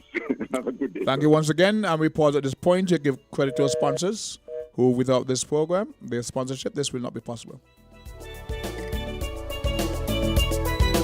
WINN is 98.9. 98.9 is WIN FM. Hey shoppers, get ready for the most exciting sale of the year. It's Hosford's Furniture and Appliances extra major white sales event. Extra savings, extra happiness, major deals on major appliances. Enjoy a major 25% off on every major white appliance in store. 25% off on fridges, stoves, small appliances, washing machines, and so much more. And that's not all. Get double cash back on higher purchase of major appliances. Just imagine the savings on your dream kitchen and laundry essentials. Visit Hotspur's Furniture and Appliances today and take advantage of these major deals on major white appliances. Upgrade your home with top quality appliances and enjoy massive savings. Hurry in. These deals won't last long. The extra major white sales event at Hotspur's is happening now. Major deals, major discounts, extra savings, extra happiness. Only at Hotspur's Furniture and Appliances. Visit us today and experience the Hotspur's Furniture and Appliances difference. Sale ends soon. Don't miss out. Hosford's Furniture and Appliances. Your home, your style, your savings. Terms and conditions apply. See stores for details. Here are your Hosford's Value Mart IDA specials. Running August 22nd to September 4th. Now, our Value Club Blue Tag specials. Essential everyday barbecue sauces, just $7.99 each. Act 2 microwave popcorn, just $7.79. Essential everyday shredded and chunk cheeses, $7.99 each. Red Baron French bread pizzas, $13.99. Stone Ridge ice cream sandwiches, $19.99 each. Essential everyday reusable containers, $15.99. And now our very low weekly value deals. Essential everyday pasta, $4.99. Essential everyday pasta sauce, $9.99. Essential everyday apple juice, $7.99. IGN Essential everyday peanut butter, creamy and crunchy, $8.99. IGN Essential everyday table salt, $4.79. Soft soap, liquid and soap, $9.99. Shop smart, shop value mart. Tell them in Spanish. Sea listo y haga sus compras aquí en Value Mart.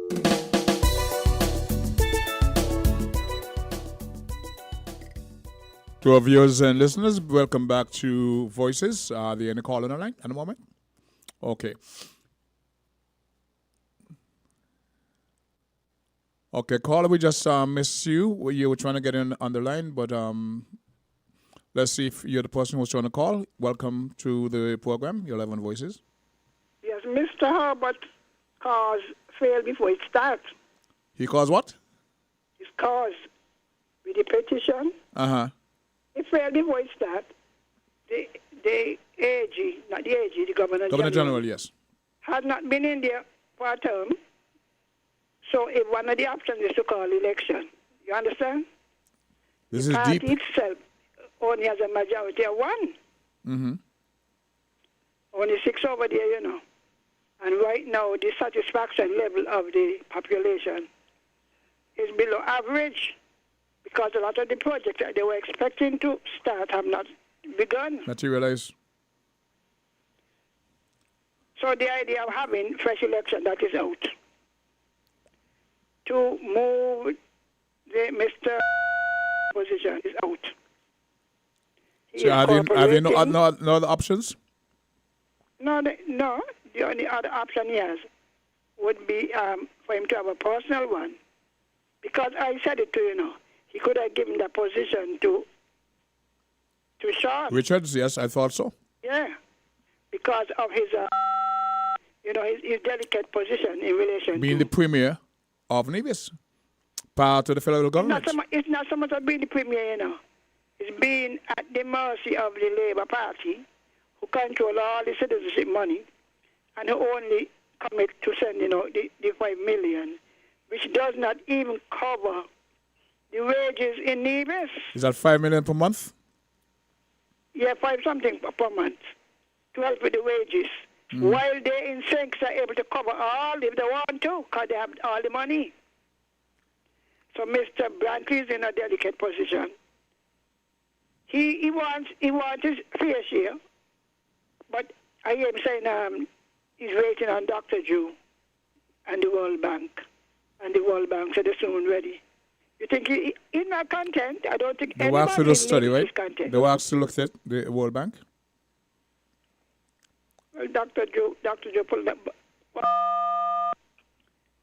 How does the police feel when they're asked to come off of the vacation and the head of the country goes on vacation? Everything is about context. Context is the same crime.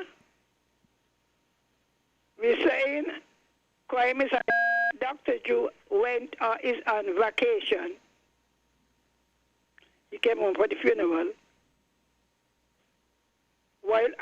But police are now asked to give up their vacation and they leave and come back to work. But that's a norm, Sister Henry. When you have that increase in crime, the police are actually to suspend the leave and focus. That's nothing new. How do you think they feel about that? I understand that. They must come back and because it's context also. He is the head of national security, They're all in the same I know ministry, that. I know that. And you must live by example. But while he was overseas, we had at least 2 other murders, which really heightened the whole situation. Because if you're overseas, you got to come home. Mm-hmm.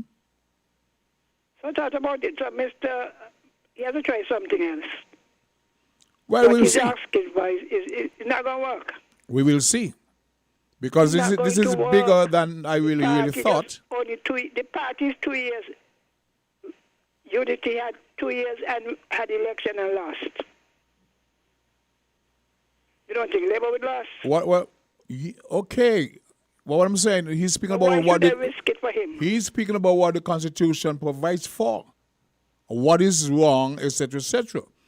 So do we go along with the peacemak because is that what you're saying? No, I'm saying the timing is bad.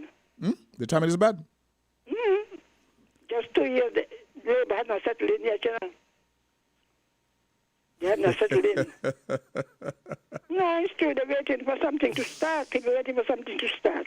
So you're saying, are you saying to grin and bear it? Are you advocating that we grin and bear it because it's a young administration, a young government, just 2 years? What I did not say, they would attribute to me. That's why I'm asking for clarity. What I am saying, he is asking for what will not happen, that cannot happen. With a party without the majority, Mr. Herbert, you're listening. Who is not sure of their position. Which AG, the Governor General herself, her position is not secure. I know Mr. Herbert is listening. I would like for him to respond and to what you're saying. He means well, he means well, but in the present situation, it can happen. All right, then. Thank you very much for that. Well, I'm listening. As you said, I'm only the moderator. I'm not supposed to advance opinions, but I think that excuse is not really the most valid one. But I'm a small potato after meal. Speaking of potato, that thing was very good. So, yeah, it's very interesting. the take of Sister Henry about the government and what it would mean for them. But let's go back to the phone lines. Go to caller. You're live on Voices. Hello, good afternoon. Good afternoon. Welcome to the program. Hey, King, what's up, man? Everything is quiet, sir. All right. I would like to hear from you. You're one of the thinkers of the Federation. Mr. Howell, welcome to the program. Go ahead. Hello. Hey, King, what's up? Hi. Good afternoon. Good afternoon. Good afternoon. Yeah, good afternoon. You're live on Voices. Yeah, the Prime Minister went on leave and during his course when a child get killed. He didn't pause for a while and say, well, he not to tolerate this. It's when he come back, he start to talk. The child gets killed before he went and leave. So what is the difference? I don't see no kind of difference at all. Because a child get killed and you couldn't pause. You go in and leave. And you couldn't pause and say, well, I'm not to tolerate this. And then you go and leave. Nothing about it. When you come back, you start to talk. Eh? When the gate don't open and all the house don't run out. Eh? This is nonsense. And what's going on in St. Kitts is nonsense. Eh? And the thing is, for 2 years, every meet they gone on a plane, What do they bring back? Murder, crime. That's what we see they bring back. Crime. Including a child. That thing hurt me, Socrates. That thing deep within me. I'm telling you, every time I think about that. A child. 9-year-old. Yeah. Yeah, that is everything I think about it. I'm a mother. I'm a grandmother. And that thing hurt me every time I think about it. It hurt. And all these young men that are going on with this killing, I don't know. There's no word could compare. This morning here in a radio station, somebody talking about it happening in the old time days when Abel killed this and whatever. I grew up. That's nonsense. I grew up and we grew up, Abel and them do that before we come, and I didn't see that going on in the country. No one again you hear somebody get stabbed with a knife. You don't hear that. I heard Mark speech talking about the singing that they do, and it seemed like nobody thinking about the lyrics or whatever. It seems so, because I remember one time one of them sing a song, I think it was during Douglas time, The World Belongs to We, and Douglas banned it. Okay. But I used to do that very fast. It depends on what you sing. You tell you, well, I don't need it here. But if you lay it past you, they feel like, okay, they agree, so we do what we say. You could sing decent things. Sing about put down the gun and take up the Bible. I'm in agreement with you. Put down the gun and take up the Bible. And you see what they don't. And yes, you're going to continue, because the thing is that the Bible says, he that live by the sword shall die by it. I have a next call on the line, so give me a quick rubber, please. All the best. Okay, then bye-bye. Thank you very much. Caller, thank you for holding. You're live. Hello. Good afternoon, King. Yes, you're live. Go ahead. Yes, I'll change the topic a little bit. This morning, I think it was in the morning section, Miss Henry was speaking about the I think it was Mr. Douglas was having an interview or something. I listened to somewhat of it. And he was mentioning about some history to India. And he said some agency down there want to come here to get a hotel. Okay. And I think he was speaking about 400 and maybe 450, 495 acres. Yeah, I don't know. I think it's acres that he was referring to build that place. Why not? They even if the person wanna come, why not they inquire smaller pieces of land and build up, than rather spread it across. We have so many projects here in St. Kitts that it's not even complete. Incomplete. I mean, we look at Ramada. Huge piece of land. And they're still building.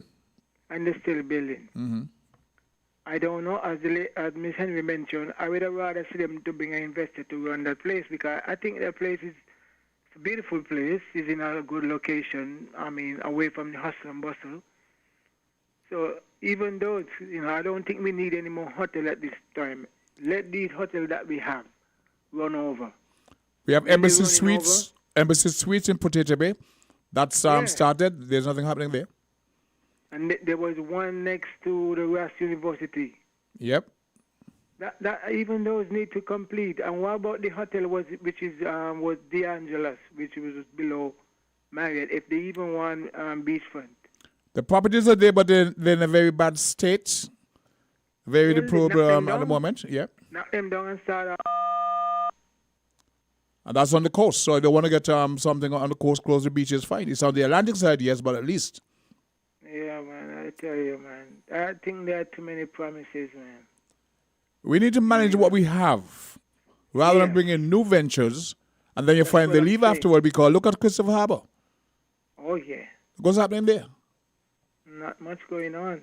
They came, they got our money, they invested, nothing happened. They got the loan cancelled and, you know what I mean? And they claim that they have 6 beaches too.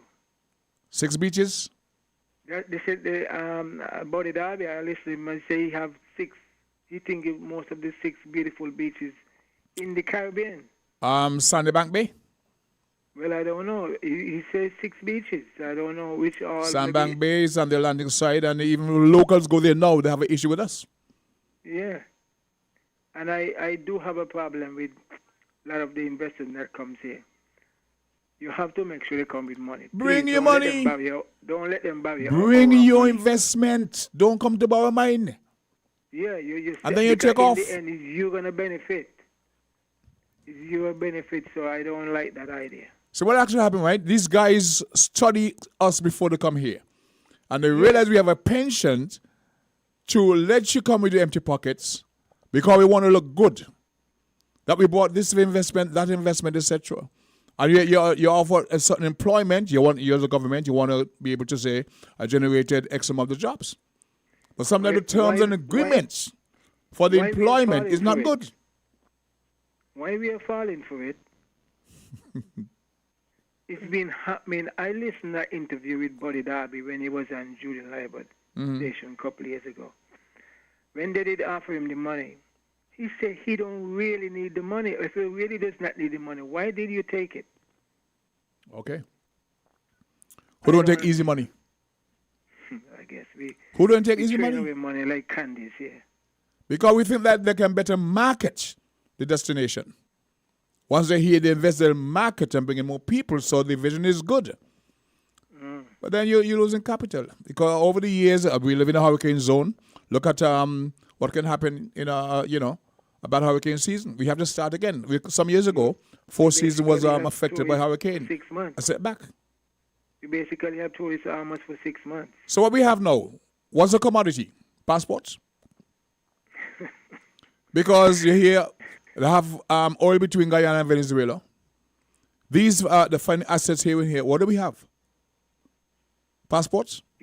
King, I think Gary probably give somebody else a call. But before I do you know Rosemary number? Rosemary and what's his name? Cindy? Cindy. Who's Cindy? No, Rosemary. I think his name is Cindy. Rosemary in New York? No, the one that comes in that give talk about the herbal medicine. Oh, Victoria. Sorry, I got her name wrong. Sorry. Yeah. Let me see if I can find it right away because she's over for business.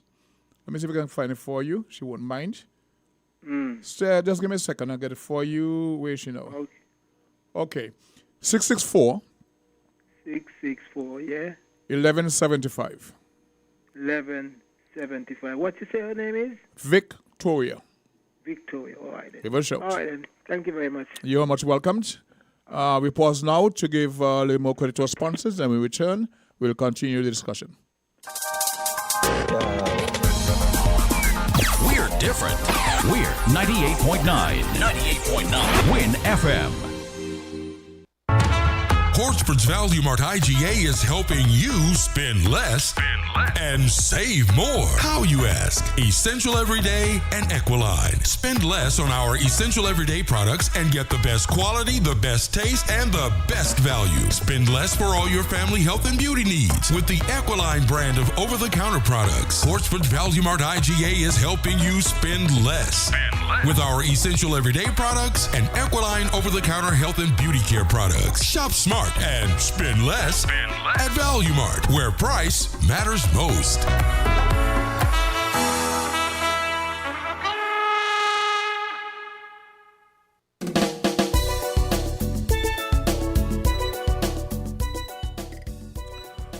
Viewers, listeners, welcome back to Voices.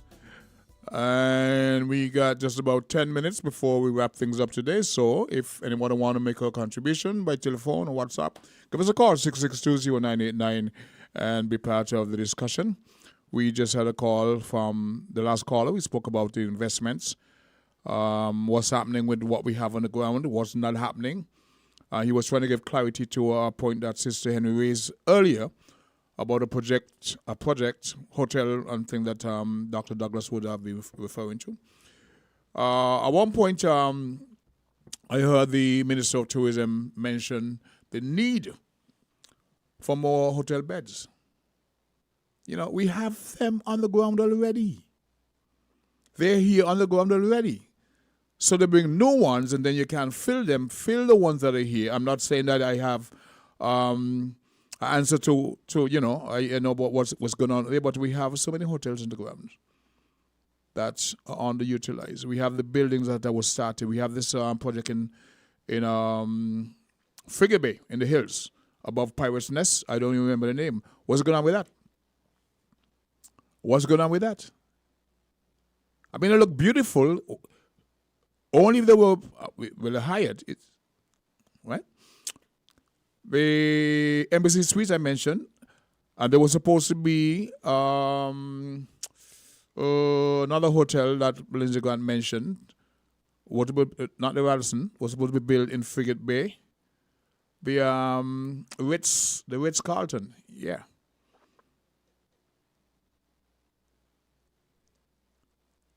Well, the name, but the fact is, one of the issues they claim last time that was the vendors on the beach that would have to relocate to accommodate them. But in the meantime, at the other end of the same beach, you have the gentleman taking up and making an investment because, yes, and so on certain days when certain ships are in port, we can't go down there. So to hear Buddy Derby say they have 6 beaches over there, what 6 are you talking about? Very interesting. But as a tourism destination, we are heavily dependent on being able to accommodate the influx of tourism. We have larger ships coming to St. Kitts, etc., etc. Let's go to the phone lines. They call you live on Voices. Socrates? Yes, sir. It's me again. I'll try to be quick as possible. To say, what are we going on? That the best use of our national resources is for tourism rather than for industry, businesses, technology, something, be it tourism, medical tourism. We have to look at the markets and the competition. Huh? We have to look at the markets and the competition. Yeah, and what are we going on that tourism is the best use of our resources and them all them other things? That I can answer. I know in terms of employment, it generates a lot. It brings a lot of foreign exchange to the country. It's the number one foreign revenue earner. I'm not sure if it's that or the CBA program. Won't industry give us a former economy? It depends on the nature of the industry, the markets, and the competition. And what source are we going on that tourism is giving has the best market compared to these other things? What source are we going on? Give me an example of the other thing.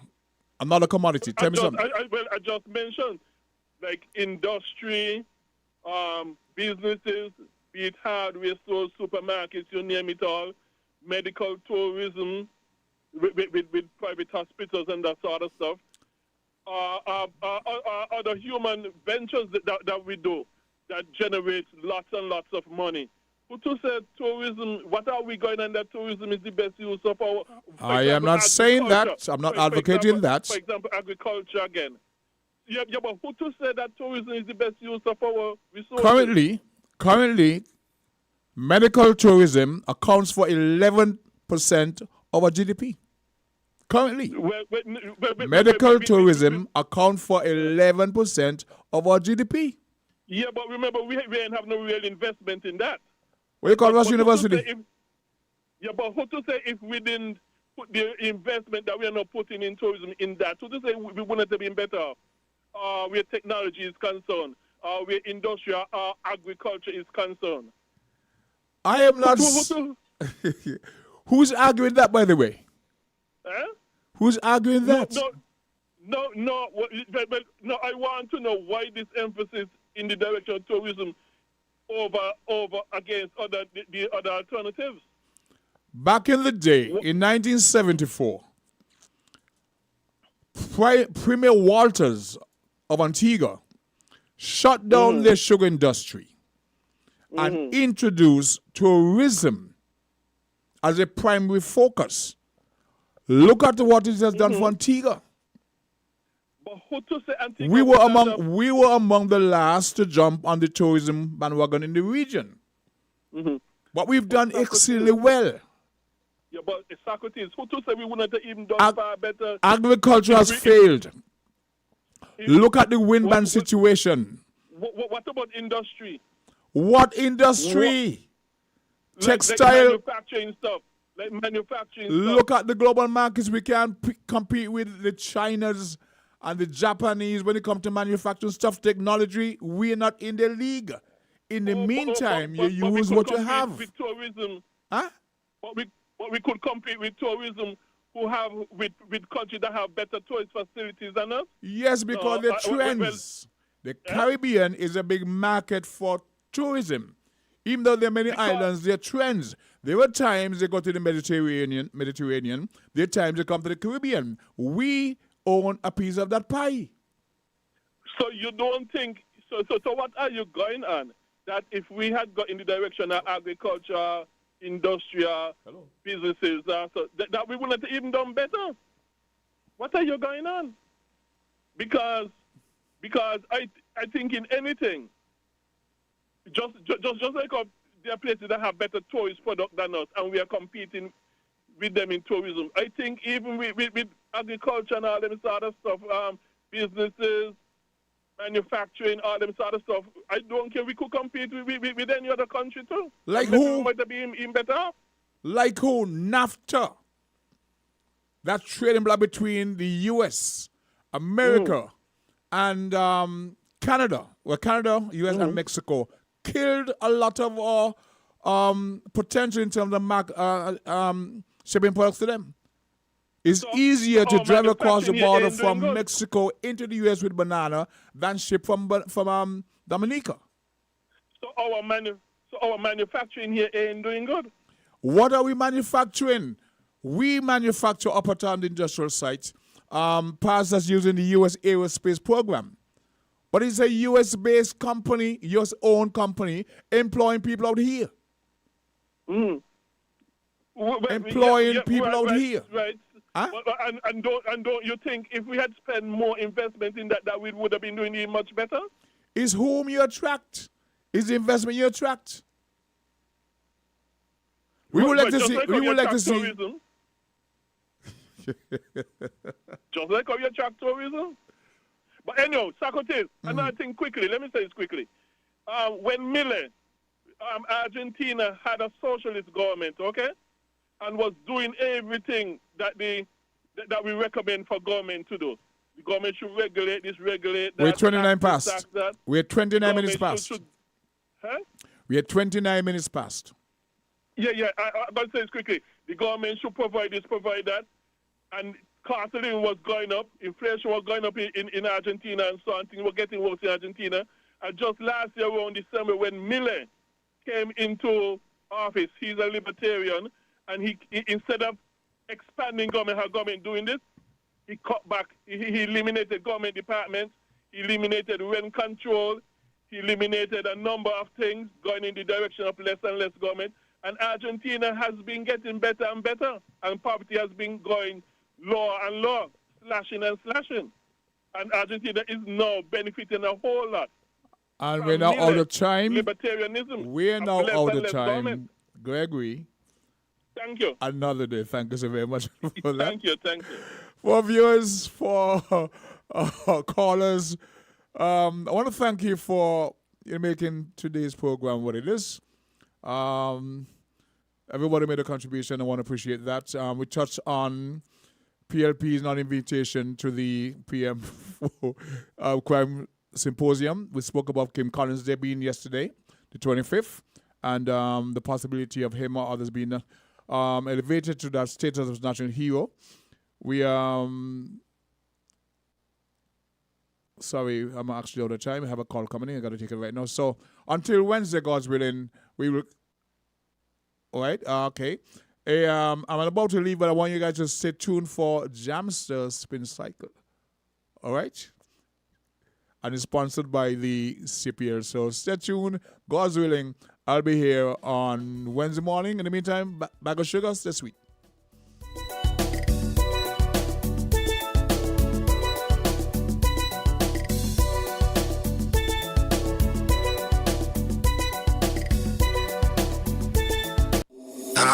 Attention, savvy shop.